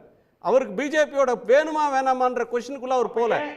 அவர் தலைமையிலான அதிமுகன்றது வந்து ஆன்டி பிஜேபி, பிஜேபி இல்லாத அணின்ற இடத்துக்கு அவங்க போயிட்டாங்க. வெளியில இருக்கிறவங்க தான் அதை பேசிட்டு இருக்கிறோம். அப்ப வேலுமணி கோயம்புத்தூர்ல வச்சு பேட்டி கொடுத்தாருல, பாஜகவோட கூட்டணி இல்லாததுனால தான் நம்ம தோல்வி அடைந்தோம் என்று வந்து வேலுமணி வந்து பேட்டி கொடுத்தாருல, அதுக்கு அவர் மேல என்ன நடவடிக்கை எடுத்தார்? அப்ப எடப்பாடி அடுத்து ஜெயக்குமார் பதில் சொல்லிட்டாரு. அதுக்கு வேலுமணியோட கருத்து சொந்த கருத்து. அவர் அவ்வளவு பெரிய தலைவர், அந்த கட்சியில முக்கியமானவர்னா கூட அடுத்த நாள் இஷ்யூ பண்ணிட்டாங்களே, அவரோட சொந்த கருத்து, அது கட்சியோட கருத்து இல்லைன்னு டிசோன் பண்ணாரு. இல்ல அது வந்து அப்ப அது ஏன் ஜெயக்குமாருடைய சொந்த கருத்தா இருக்கலாம்? அது ஏன் ஜெயக்குமாருடைய சொந்த கருத்தா கூட இருக்கலாம் இல்ல? கட்சிங்கிறது என்னங்க? கட்சி தலைமை முடிவெடுக்கணுமா? போறவங்கெல்லாம் வழிபோக்கர்கள் மாதிரி ஆளுக்கு ஒண்ணு, ஏன் ஒருங்கிணைப்பு குழு கேஸ் போட்டீங்கன்னு ஒருத்தர், ஏன் வேலுமணி இப்படி சொன்னார்னு ஒருத்தர். இது என்ன வழிபோக்கர்கள் எல்லாம் வந்து இதுக்கு கருத்து சொல்லிக்கிட்டு இருக்கிறதா? கட்சிக்கு ஒரு தலைமைன்னு இருந்தா அந்த கட்சியினுடைய தலைமை பேலன்ஸ்டா வந்து ஒரு முடிவு எடுக்கணும். அப்படி முடிவெடுக்கிற இடத்துல இவர் இல்லை. 8 ஆண்டு காலம் ஆயிடுச்சு, 10 தோல்விகள் ஆயிடுச்சு. 2026லயாவது இந்த இயக்கம் வெல்லுகிற இயக்கமாக இருக்கணும், ஆளுகிற இயக்கமாக இருக்கணும். அதை நோக்கி பயணிக்கணும்னு நினைக்கிறாங்க. அப்படி நடக்கலைன்னு என்ன ஆகும்? நிச்சயமா 2025ல பாரதிய ஜனதா கட்சி இன்னொரு பிளவை அதிமுக உருவாக்கும். இன்றைக்கு இருக்கிற நிலையில எடப்பாடி பழனிசாமி கூட தான் வென்று 2026 ஆட்சிக்கு வருவோம் என்று நம்பிக்கையில் இல்லை. எந்த சூழ்நிலை ஏற்பட்டாலும் கட்சி தலைமையை தன் கைப்பிடிக்குள் வைத்துக் கொள்ள வேண்டும் என்கிற அந்த ஒற்றை நம்பிக்கையில தான் அவர் பயணிக்கிறாரே ஒழிய, மீண்டும் 2026ல நான் ஆட்சி அமைத்து காட்டுகிறேன், அப்படி இல்லைன்னா நான் பொதுச் செயலர் பதவியை ரிசைன் பண்ணிடுறேன், நீங்க வேற தலைமையை தேர்ந்தெடுத்துக்கங்க என்கிற மன உறுதியோடு எடப்பாடி பழனிசாமி இல்ல. அப்ப அந்த கிரைசிஸ் அவருக்கு வந்ததா, அந்த கிரைசிஸ் அவர் வந்து எதிர்கொள்ற அன்னைக்கு அவர் எப்படி ரியாக்ட் பண்றாருன்னு பார்க்கலாம். நீங்க என்ன சொல்றீங்க? பிஜேபியோட கூட்டணிக்கு போகலன்னா, மற்றவங்களெல்லாம் ஒருங்கிணைச்சு செயல்படலைன்னா அதிமுகவுக்குள் இன்னொரு பிளவை 2025ல பிஜேபி என்ஜினியர் பண்ணும் அப்படின்னு சொல்றீங்க. பிஜேபி அப்படி ஒரு நிலைப்பாடு எடுத்ததுன்னா அது எடப்பாடியோட கருத்தை பலப்படுத்துமே தவிர அவர் எப்படி வீக்கன் பண்ணும்? அதிமுகவில் குழப்பம் பண்றதுதான் பிஜேபியோட நிலை, அவங்க வேலை அப்படின்னு அதிமுக தொண்டர்கள் உணர்ந்தா அத எடப்பாடி பின்னாடி தானே நிற்பாங்க. இல்ல நீங்க நான் ஹிட் அடிக்கிறதுக்கு பால் எடுத்து கொடுக்கணும்னு நீங்க நினைக்கிறீங்க. ஆனா அதுல ஒரு சின்ன தவறு. பாஜகவோடு கூட்டணி இல்லைன்னா பாஜக பிளவுபடுத்தி விடும்னு நான் சொல்லல. அதிமுக ஒற்றுமைப்படுத்தப்படாவிட்டால், அதிமுக இதே போல பலகீனங்களோடு தொடர்ந்தால் பாரதிய ஜனதா கட்சியினுடைய பின்புலத்தை வைத்துக்கொண்டு இன்னொரு பிளவை எடப்பாடி பழனிசாமியுடைய அணிக்குள் ஏற்படுத்துவதற்கு அதிக வாய்ப்புகள் இருக்கு. நீங்க முதல்ல ஒரு பர்செப்ஷன் பாலிடிக்ஸ், அடுத்து வருகிற ஆட்சி அதிமுக ஆட்சி என்கிற அந்த நம்பிக்கை அந்த கட்சியினுடைய தலைமைக்கு இருக்கணும். அடுத்து தொண்டர்களுக்கு இருக்கணும். இரண்டாம் கட்ட தலைவர்களுக்கு இருக்கணும். மக்கள் ஏற்றுக்கொள்ளணும். இன்றைக்கு இருக்கிற நிலை, ஏதேனும் ஒரு சூழ்நிலையில திமுக தவறிழைத்து விட்டால், ஏதேனும் ஒரு சூழ்நிலையில் மக்கள் மாற்று இயக்கத்துக்கு வாக்களிக்க வேண்டும் என்று முடிவெடுத்து விட்டால் அந்த வாக்கு நமக்கு வரும். இந்த நம்பிக்கை மட்டுமே அதிமுகவுக்கு போதாது. நன்றி நன்றி கேசிபி. திரு தமிழ்மணி அவர்கள் சார், எல்லாமே பெர்செப்ஷன் பேட்டில் அதிமுக வெல்லுன்ற நம்பிக்கையை எடப்பாடி பழனிசாமி அவர்களும் தரல, அந்த கட்சி தொண்டர்களும் தரல, இரண்டாம் கட்ட தலைவர்களும் தரல. இது வேகமாக முடிவெடுக்கலைன்னா அதிமுகவோட நிலைமை பரிதாபமாக போயிடும். அதுக்கு தான் சார் செயற்குழு கூட்டம் போட்டிருக்குது. அருமையான கேள்வி இது. அதுக்கு தான் போட்டிருக்குது. இப்போ சொன்னீங்கல்ல, ஒரு மந்திரி கருத்து சொல்லி ஜெயக்குமார் சொந்த கருத்துன்னு சொல்லி, எப்பா நிறுத்து, அவன் போய் சொந்த கருத்து சொல்லிக்கிட்டு இருக்கக்கூடாது, இனிமேல் சொல்லணும் அவர். அதுக்கு தான் போட்டிருக்குது. இன்னொரு 3 காரணங்கள் சார். என்னை விட உங்களுக்கு அனுபவம் அரசியலில் அதிகம், ஆங்கர்னால் கூட அதிகம். நான் தலைவணங்கி ஏற்றுக்கிறேன். எனக்கு தெரிஞ்சு கடந்த 30 ஆண்டு காலங்களில் தமிழ்நாட்டு அரசியலில் ஒரு முறை கூட்டணியில் இருந்த சட்டசபை தேர்தலில் அடுத்த சட்டசபை தேர்தலில் அந்த கூட்டணி ஒன்றாக இருந்ததில்லை. தெரிஞ்சால் சொல்லுங்கள், நான் என்னை திருத்திக்கிறேன். எனக்கு தெரியலன்னு தான் நான் உங்களுக்கு தெரியும்னு நம்புகிறேன். எனக்கு தெரியாதுன்னு உங்களுக்கு தெரியும்னு சொல்கிறேன். தெரிஞ்சால் 30 வருஷங்கிறது ஒரு ஜென்ரேஷன். வேறு நான் ஒன்றும் கணக்கு சோழி போட்டு பார்க்கல இதில். அதனால் இப்போ திமுக கூட்டணியிலிருந்து காங்கிரஸில் சில சலசலப்புகள், நான் வேறு வார்த்தையை பயன்படுத்தலை, வேஸ்ட் பண்ண வேணாம் டயத்தை. யார் என்ன பேசுனா, ஒருத்தர் சொல்கிறார் செல்வப்பர் 57 வருஷமாக நாங்கள் எதிர்கட்சியில் இருக்கிறோம். ரொம்ப அவர் சைடில் நியாயமான கேள்வி. கார்த்திக் சிதம்பரம் அதுக்கு EVKS இளங்கோன்னு பதில் சொல்கிறார். அங்கே காங்கிரஸுக்குள்ளே தொடருவதா என்பது திமுக கூட்டணியில் ஒரு பேச்சு பொருளாகிவிட்டது. குறைஞ்சது அதை தாண்டலனா நான் என்னுடைய லிமிட்டில் நிற்கிறேன் சார். அந்த கோர்ட்டில் தான் லட்சுமணம் போட்ட கோர்ட்டில் தான் நான் நின்றுக்கிட்டு பேசுகிறேன். அந்த சரி, அது இன்னும் 1.5 வருஷம் வெயிட் பண்ணி தேர்தல் வரைக்கும் காங்கிரஸ் அந்த கூட்டணியிலிருந்து வெளியேறி தன்னை நோக்கி வந்துருன்னு அதிமுக நம்புது. இல்லை சார், நான் அப்படி அந்த வார்த்தையை நான் கேட்குறேன். அதிமுக நம்புதான்னு கேட்குறேன். இல்லை, நான் அந்த கட்சியில் சார் தயவு செஞ்சு பார்வையாளராக சொல்லுங்களேன், அதிமுக அப்படி நம்புதா? இப்போ இனிமே தான் சார் இந்த செயற்குழுவில் ஒவ்வொருத்தர் கருத்தையும் கேட்கணும். நீ என்னப்பா நம்புற, நீ என்னப்பா நம்புற, நீ என்னப்பா நம்புறன்னு கேட்கணும். பேச்சு பொருள் ஆகிட்டு தான் நான் சொன்னேன். தயவு செஞ்சு புரிஞ்சுக்கோங்க. இன்னொன்று நான் உங்களுக்கு சுட்டி காட்டிட்டேன். 30 ஆண்டு காலமாக ஒரு சட்டசபை தேர்தலில் இருந்த கூட்டணி அடுத்தது இருந்தது இல்லை. இது ஒன்று ஹிஸ்ட்ரி, இன்னொன்று நடைமுறை. 2 3 திமுக காங்கிரஸ் கூட்டணி அடுத்தடுத்து எல்லா சட்டமன்ற தேர்தலையும் தொடர்ந்து கூட்டாக தான் இருக்கிறாங்க. போன சட்டமன்ற தேர்தலில் 2021 கூட்டணி, 2006 சார் 16 இருந்து சார் தயவு செஞ்சு ஒரே ஒரு நாடாளுமன்ற தேர்தல் தவிர மீதி எல்லா சட்டமன்ற தேர்தலையும் திமுகவும் காங்கிரஸும் ஒன்னா தான் 20 வருஷமா பயணம் பண்றாங்க. 4 தேர்தலில் ஒன்னா நின்றுருக்காங்க. 16ல் நான் அடுத்தடுத்து நிச்சயமா நின்றுருப்பாங்க. அடுத்தடுத்த தேர்தலில் நான் திரும்பவும் உங்களுக்கு புரியாமல்லாம் இல்லை, மிகுந்த நீண்ட அனுபவம் அறிவு உள்ளவர் நீங்கள். அடுத்த தேர்தலில் நின்றுருக்கிறார். திமுக அண்ணா திமுக நான் கேட்கவே இல்லை. தயவு செஞ்சு புரிஞ்சுக்கோங்க. நீங்க காங்கிரஸை கோட் பண்ணதுனால அதே கூட்டணிங்கிற சார் திரு உதயநிதி சொல்றார் ஒரு வாரத்துக்கு முன்னாடி 1-2 கட்சிகள் நம்ம விட்டு போய்விடும். பேப்பரில் இருக்குது சார், ஒரு டிவியில் விவாதிக்கப்பட்டது. இல்லைன்னு மறைக்க முடியாது. யார் அதை நான் சொல்லலை, ஜெயக்குமார் சொல்லலை, இந்த மணிகண்டன் சொல்லலை.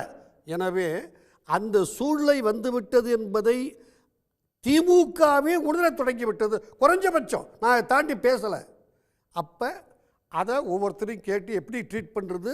இந்த உள்ளாட்சி தேர்தலையே அவங்க வருவாங்களா, வந்தால் என்ன செய்ய வேண்டியிருக்கும், என்ன மரியாதை. ஒன்று இந்த கருத்து இல்லை சார், இந்த கருத்து புதுசு இல்லை. போன சட்டம் இந்த நடந்து முடிஞ்ச நாடாளுமன்ற தேர்தலுக்கு முன்னாடி 6 மாதம் இல்லை 1 வருஷமாகவே என்னெல்லாம் பேசினாங்கன்னா, விடுதலை சிறுத்தைகள் திமுக கூட்டணியிலிருந்து பிரிஞ்சு வந்துடுவாங்க, காங்கிரஸ் பிரிந்து வந்து விடும், கம்யூனிஸ்டுகளுக்கு அவங்களோட முரண் இருக்கு, அவங்க பிரிஞ்சு வந்துருவாங்க. திரு எடப்பாடி பழனிசாமியே சொன்னாரு. திரு எடப்பாடி பழனிசாமியே ஒரு இடத்துல சொன்னாரு, மெகா கூட்டணி அமைக்க போறேன்னு சொன்னாரு. 3 தடவை சொன்னார், நான் மறுக்கவே இல்லையே. உதயநிதி சொல்லல சார், உதயநிதி சொல்லல. ப்ளீஸ் சார், எனக்கும் வித்தியாசம் புரியுது, கேட்குறவங்களுக்கும் புரியுது, உங்களுக்கும் புரியுது. திருப்பியா பழனிசாமி அதுதான் கூட்டியிருக்காருன்னு நான் சொல்கிறேன். 1, இந்த சட்டசபை தேர்தல் வரைக்கும் வெயிட் பண்ணணுமா, இப்பயே அவங்களை வரவேற்கலாமா, அடுத்து வரப்போகிற உள்ளாட்சி தேர்தலில் 1. நம்பர் 2, இவர் தயாரா இருக்காங்களா சார்? அவர் கதவு திறந்தான் வச்சிருக்கிறாரு சார். சட்டமன்ற தேர்தலில் வச்சுக்கலாமா அல்லது உள்ளாட்சி தேர்தலில் வரும்போது உள்ள வச்சுக்கலாமான்னு கேட்குறீங்கன்னா, வர்றதுக்கு அவங்க தயாரா இருக்கணுமே சார். 2 இடத்துல நான் சொன்னேன், அவங்களுக்குள்ளேயே பேச்சு வந்துருச்சு. 2 தலைவர்கள் பேசுனது நான் சொல்லி காமிச்சிட்டேன் உங்கள்கிட்ட. சரி, அது ஃபைனல்ன்றீங்க, கூட்டணி பிரேக் ஆயிடுச்சு. சொல்லவே இல்லை. எப்போ சொன்னேன்? வந்தால் எப்படி எதிர்கொள்ளுவதுன்னு எடப்பாடி யோசிக்க வேண்டிய அவசியம் இருக்கு. தேர்தலுக்குள்ளே கூட்டியிருக்கிறார். 1. நம்பர் 2, அண்ணாமலை ரிசிக்னேஷனுங்கிறது என்ன காரணம் இல்லை, கிட்டத்தட்ட நியர் ரியாலிட்டி. இப்போ அவரை வச்சு தானே நம்ம அன்றைக்கி வெளியே வந்தோம். அவர் தலைவராக எடுத்துட்டால் அந்த சூழ்நிலையில் நாம் பிஜேபியை ஹேண்டில் பண்ணுறது, அது இவர் முடிவெடுக்க முடியாது. ஒரு செயற்குழுவில் எல்லாரையும் கேட்டு முடிவெடுக்க வேண்டும். அந்த சூழ்நிலை நெருங்கிடுச்சு. அவர் படிக்க போகிறாராங்கிறது அடுத்த பிரச்சனை இல்லை. இன்னொருத்தர் பேரெலாம் கூட சொல்லிட்டாங்க. நான் அதை டயத்தை வேஸ்ட் பண்ணலை. அதனால் அதுவும் பேச வேண்டிய பிரச்சனை. 3, வர்றேன் எந்த தியாகம் வேணாம் பண்ணுவேன்னு சொல்கிறாரு ஒருத்தர். அவர் இரட்டை இலை சின்னத்தை எதிர்த்து நின்றது மட்டுமல்ல, எதிர்த்து வழக்கு போட்டிருக்கார். அதிமுகவை எதிர்த்து நான் தோற்றேனை தோக்கடிச்சிட்டாங்கன்னு கேஸ் போட்டிருக்கிறார். அவர் எம்எல்ஏவாக அவரை வச்சுக்கணுமா, இல்லை ஒரு அவர்கிட்ட இப்போ ஸ்பீக்கர்கிட்ட ரெக்வஸ்ட் கொடுத்து 10th ஷெட்டில் ரிமூவ் பண்ணணும்னு சொல்லணுமா? சார், நான் இருந்தால் செய்வேன். ஏன்னா நீங்கள் எம்ஜிஆர் கண்ட சின்னம் ஜெயலலிதா பார்த்து இதெல்லாம் அழகாக பேசுகிறீங்க. அந்த சின்னத்தை எதிர்த்துன்றதும் இல்லாமல் ஒரு பலாப்பழத்தை வச்சுக்கிட்டு வழக்கும் போட்டிருக்கீங்க. இந்த எழுத்து அது அப்புறம்னா ஒன்றா சேர்த்துக்குவாங்களா? சேர்த்துக்கிறது நியாயமா? பிரிஞ்சவங்க சேர்ந்ததே இல்லையா? கேஸ் போட்டு அடிச்சுக்கிட்டவங்களாம் ஒன்று சேர்ந்தது இல்லையா? திமுக கூட நாளைக்கு சேரலாம் சார். உங்களை பாராட்டுறேன்னா இந்த ஐடியாவை சொல்லுங்க. திமுகவுக்கு சேரலாம், வரவேற்கிற திராவிட கட்சி சார். அதிமுகலேருந்து இவர் திருநாவுக்கரசர் 5-6 முறை பிரிஞ்சு போனார், திரும்ப சேர்ந்தாரு. இன்னைக்கு அதிமுகவில் இருக்கிறவங்களுக்கு என்ன தெரியுமோ தெரியாதோ, அதிமுகவில் ஜானகி ஜெயலலிதானின் சட்டமன்றத்தில் மண்டையை உடைச்சிட்டாங்க. ஒரு மந்திரிக்கு வந்து ரத்தம் கொட்ட வெளில போனாரு. அவங்கெல்லாம் அடுத்த வருஷம் சேரலையா? இதெல்லாம் உண்மை சார். ஆனால் எதிர்த்துனது மட்டும் இல்லாமல் வழக்கும் போட்டுட்டு கட்டடத்தை உடைச்சி சாமான அள்ளிக்கிட்டு போயிட்டு அதுக்கு இன்றைக்கு வரைக்கும் ஒரு மன்னிப்பு கேட்கல. நான் எடுத்துக்கொண்டு போனது தவறுன்னு மன்னிப்பு கேட்கல. அவரை திருப்பி சேர்த்துக்கன்னா அது அவங்க விருப்பம். ஓகே, ஓபிஎஸ்க்கு இடம் இல்லை, அதையும் அங்கே பேச போறாங்க. ஓபிஎஸ் டிஸ்குவாலிஃபை பண்ணணுமான்றதை பேச போறாங்க.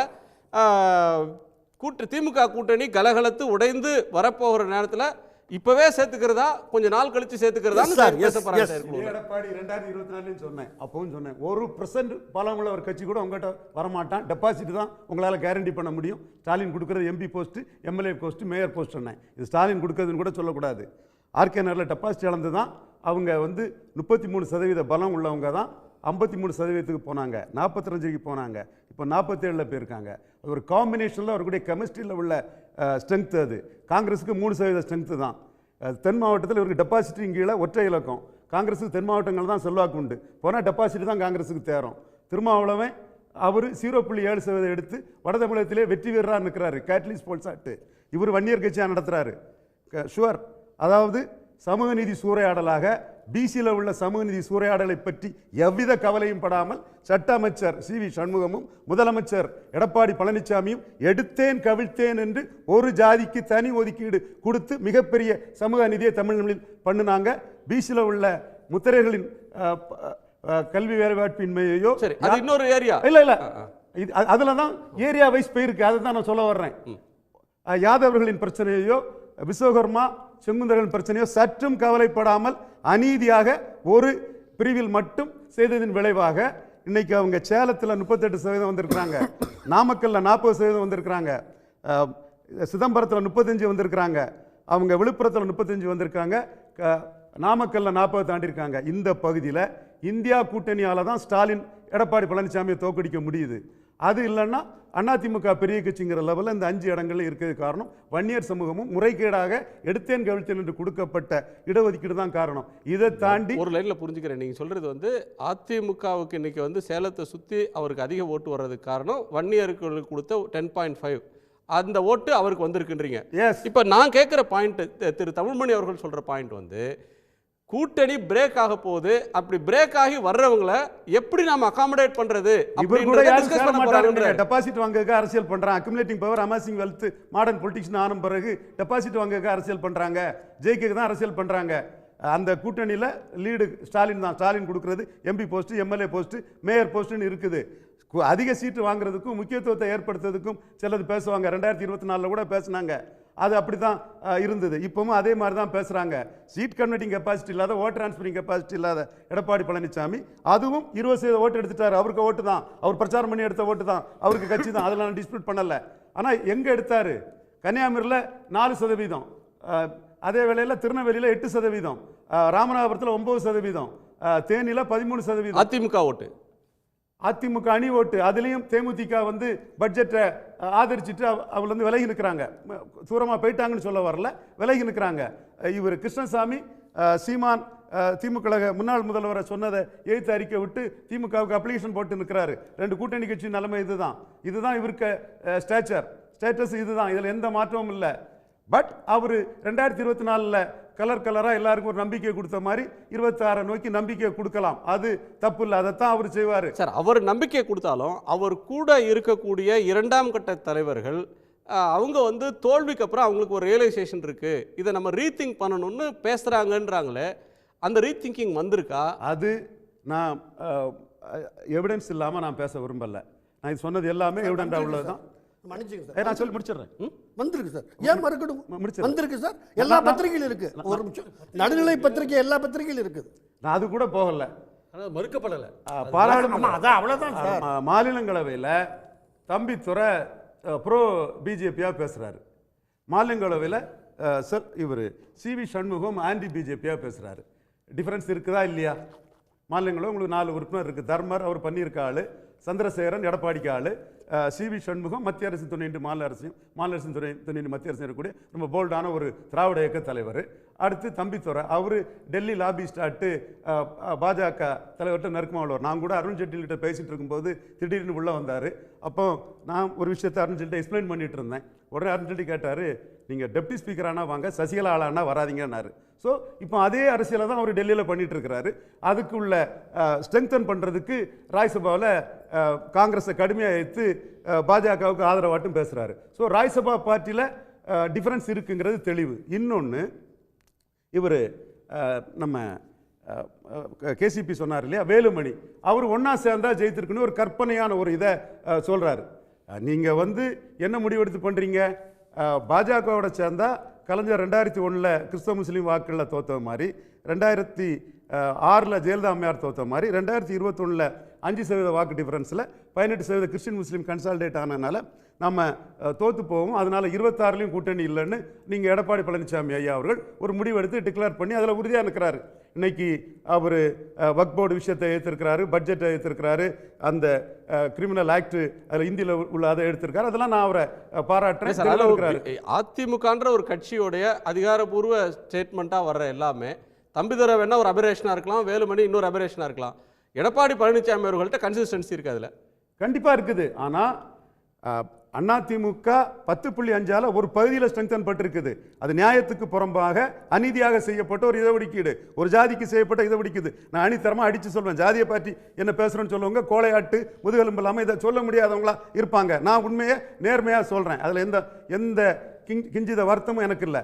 அதோட விளைவா அது வேற ஒரு ஏரியா சார், அது தனியாக பேசலாம். தமிழ் மண்ணில் ஜெயலலிதா அம்மையார் இருந்தாங்கன்னா ஒரு பிரிவில் மட்டும் ஒரு இதை பண்ணிக்கிட்டு பிசியில் பாதிக்கப்படக்கூடிய முத்திரையர் போன்ற சமுதாயத்தை விட்டுருப்பாங்களா? அப்போ அது பார்க்க வேண்டியது இருக்குல்ல. தினகரன் சொன்னார் எடப்பாடியில் ஜெயிக்க தான் இதை பண்ணாருன்னு சொன்னார். அது உண்மைங்க, இதை மறைச்சிட்டு பேசல அர்த்தமே இல்லை. சரி, இப்போ இன்னைக்குள்ள சப்ஜெக்ட் வருவோம். சப்ஜெக்ட் தான் வர்றேன்.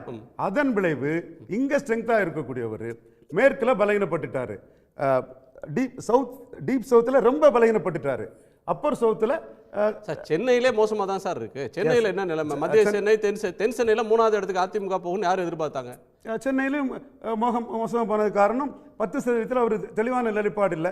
பாஜக 10% கொடுத்தது சரிங்கிறாப்புல, இன்னொரு 10% அது. அப்போ அதில் சென்ட்ரல் மெட்ராஸில் பிறமொழியாளர்கள் பாஜக போட்டுட்டாங்க, சவுத் மெட்ராஸில் பிராமணர்கள் போட்டுட்டாங்க. இவர் அதுலேயும் நிலைப்பாடு இல்லாமல் இருக்கிறாரு. இப்படிப்பட்ட ஒரு சூழ்நிலையில் கட்சி அவர் கையில் இருக்குது. ஸ்ட்ரெயிட்டாக கேட்குறேன் சார், கட்சி அவர் கையில் இருக்குது, ஆனால் அவருக்கு நெருக்கடி இருக்குது அப்படின்னு ஒரு குரூப் சொல்கிறாங்க. கட்சியில் 2ஆம் கட்ட தலைவர்கள்லாம் போர்க்கொடி துவைக்கிறாங்கன்னு ஒன்று சொல்கிறாங்க. இன்னொன்று, பிஜேபி விடாது, 25 அவர் தன்னோட பொசிஷனை மாற்றலைன்னா கட்சிக்குள்ள கலகம் பிறக்கும், இன்னும் வலுவாகும் அப்படின்னு இன்னொரு கருத்தை கேசிபி சொல்கிறார். கட்சி அவர் கையில் இருக்குது. அவர் லீடராக இருக்கிறதுக்காக மற்றவங்க உழைக்க மாட்டாங்க அந்த கட்சியில். அவர் லீடராக இருக்கிறதுக்கு பாஜக கூட காம்ப்ரமைஸ் பண்ணாலும் அவர் லீடர்ஷிப் காலி. இந்த இவங்களை இணைச்சி மீண்டும் 50-50 கொடுத்தாலும் அவர் லீடர்ஷிப் காலி. இதுக்கு அவர் போக மாட்டார். நான் அவரை பற்றி ஆரம்ப காலத்தில் சொல்றதுல இன்னைக்கு பிஜேபியோட சமரசம் செய்து கொள்ள மாட்டார், ஓபிஎஸ் டிடிவி போன்றவங்களையும் சேர்த்து கொள்ள மாட்டார், மீதி வேற வியூகங்களை வேணா வகுப்பாரு. ரெண்டும் அவருக்கு லீடர்ஷிப் அவுட் ஆயிரும். இங்க வந்து லீடர்ஸ் தான் முடிவு எடுக்கிறாங்க. கேசிபி சொல்றாரு பொதுக்குழு தொண்டர்கள், அது அவரு கொடி பிடிக்கும் தொண்டர் முடிவெடுப்பான்னு நண்பர் கேசிபி சொல்லுவாரு. எல்லா இடமும் லீடர் தான் முடிவெடுப்பாங்க. அவர் தான் இங்க லீடரா இருக்கும் போது இந்த ரெண்டு ப்ராசஸும் அவருக்கு லீடர்ஷிப் அடிக்கும். அதுக்கு அவர் தலைமையை கேள்விக்குள்ளாக்கும்ன்றதுனால பிஜேபியோடும் கூட்டுக்கு போக மாட்டார், ஓபிஎஸோடும் சமரசம் செய்து கொள்ள மாட்டார். சரி, இப்போ வந்து தமிழ்நாடு பிஜேபி தலைவரை மாற்ற போறாங்க. அது வந்து ஒரு ஏடிஎம்கேக்கு தர்ற ஒரு பாசிட்டிவ் சிக்னல். அதெல்லாம் ஒன்றும் கிடையாதுங்க. அதுங்க வந்து யூபி, ஹரியானா, அசாம் மாதிரி, ஒரிசா மாதிரி ஏறி பிடிச்சி வரலாம், அடிச்சு தூக்கி இந்துத்துவா மேலே வருன்னு தான் போவாங்க. சும்மா இது கற்பனையா 4 பேர் சொல்லிட்டு இருக்கிறது. பீகார், மகாராஷ்டிரா மாதிரி 30 வருஷமா தேங்கி போகக்கூடிய ஸ்ட்ராட்டஜி எடுக்க மாட்டாங்க. ஆர்எஸ்எஸும் அதுக்கு உடன்படாது, மோடியும் அதுக்கு உடன்படாது, உடன்பட மாட்டாரு. நிச்சயமா அவங்க ஸ்ட்ராட்டஜி. பிஜேபி வந்து ஏடிஎம்கேவோட சமரசம் கொண்டு ஒரு சட்டமன்ற தேர்தலை சந்திக்கலாம் அப்படின்னு நீங்க நினைக்கிறீங்க? என்ன லாபம்? அது இவரை வச்சு என்ன லாபம் இருக்கு?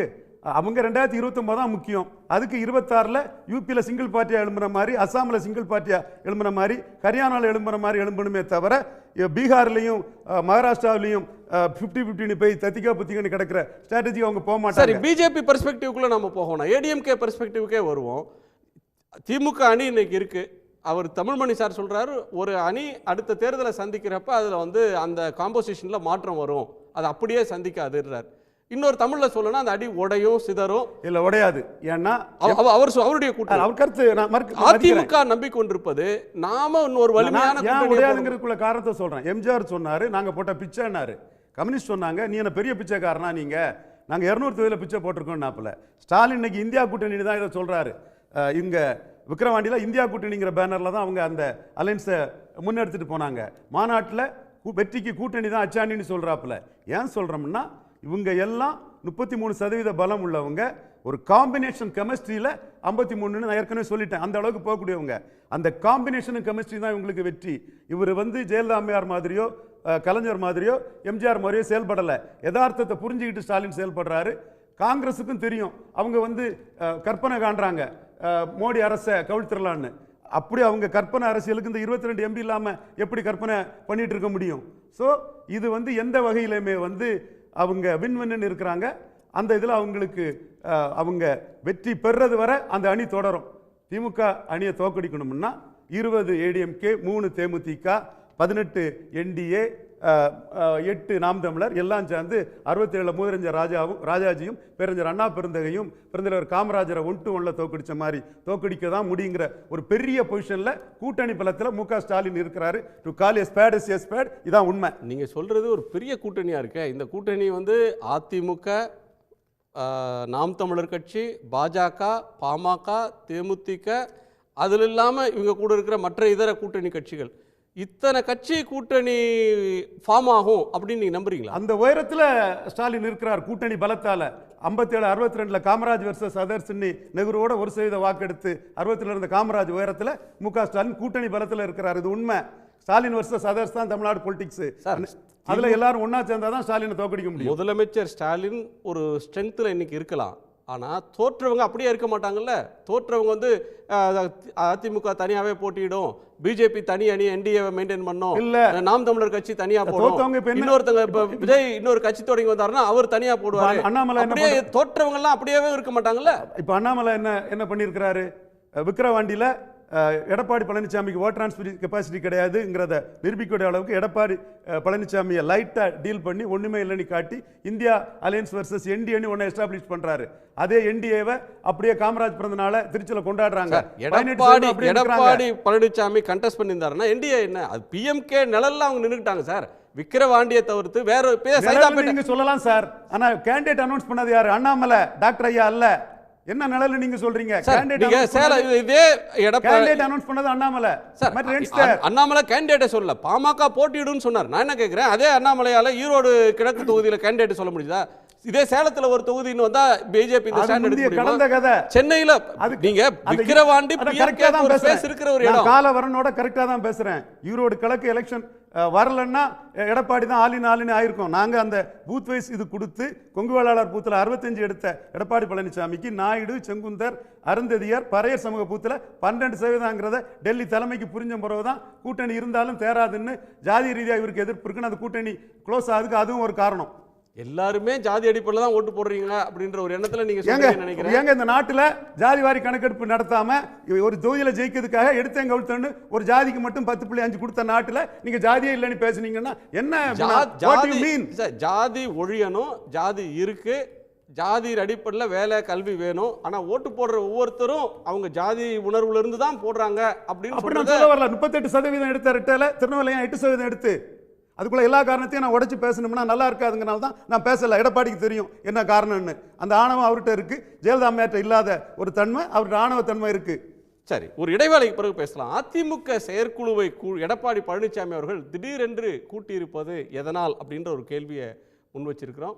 உட்கட்சி பூசலை சமாளிப்பதற்காகவா அல்லது பலத்தை நிரூபிப்பதற்காகவா, புதிய வியூகம் அமைப்பதற்காகவா அப்படின்னு கேட்டிருக்கிறோம்.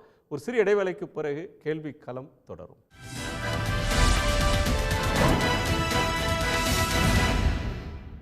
அதிமுகவினுடைய செயற்குழுவை திரு பழனிசாமி அவர்கள் திடீரென கூட்டியிருப்பது எதற்காகன்னு கேட்டிருந்தோம்.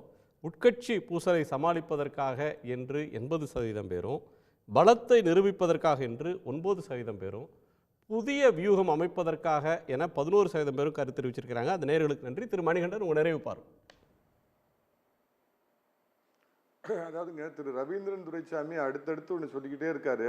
10.5% இடஒதுக்கீடு கொடுத்ததுக்காக போன தேர்தலில் வாக்களிக்கலைன்னா, உதாரணத்துக்கு அம்மா மதமாற்ற தடை சட்டம், ஆடு கோழி பலியிட தடை அப்படிங்கிறப்ப அதையே கணக்கில் வச்சுக்கிட்டு ஒவ்வொரு தேர்தலையும் மக்கள் அதுக்காக தண்டிக்கல. அந்த இஷ்யூ அதோட முடிஞ்சுது. 10.5ங்கிறது 2021 சட்டமன்ற தேர்தலோட முடிஞ்சுது அப்படிங்கிறது ஞாபகம் வச்சுக்கணுங்க.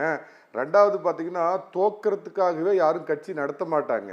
நிச்சயமா 2026 அதிமுக தோல்வி ஏற்பட்டால் அது மிகப்பெரிய அதிர்வலைகளை, பூகம்பங்களை, உட்கட்சி பிரச்சனைகளை ஏற்படுத்தும் அப்படிங்கிறது இப்ப அந்த பாலப்பாடம் தெரியாதவர்கள திரு எடப்பாடி பழனிசாமி இவர் சொல்லுவார், ஆப்பிள் வேறு ஆரஞ்சு வேறு. அது ஐயாவுக்கு நான் ஞாபகப்படுத்துறேன்.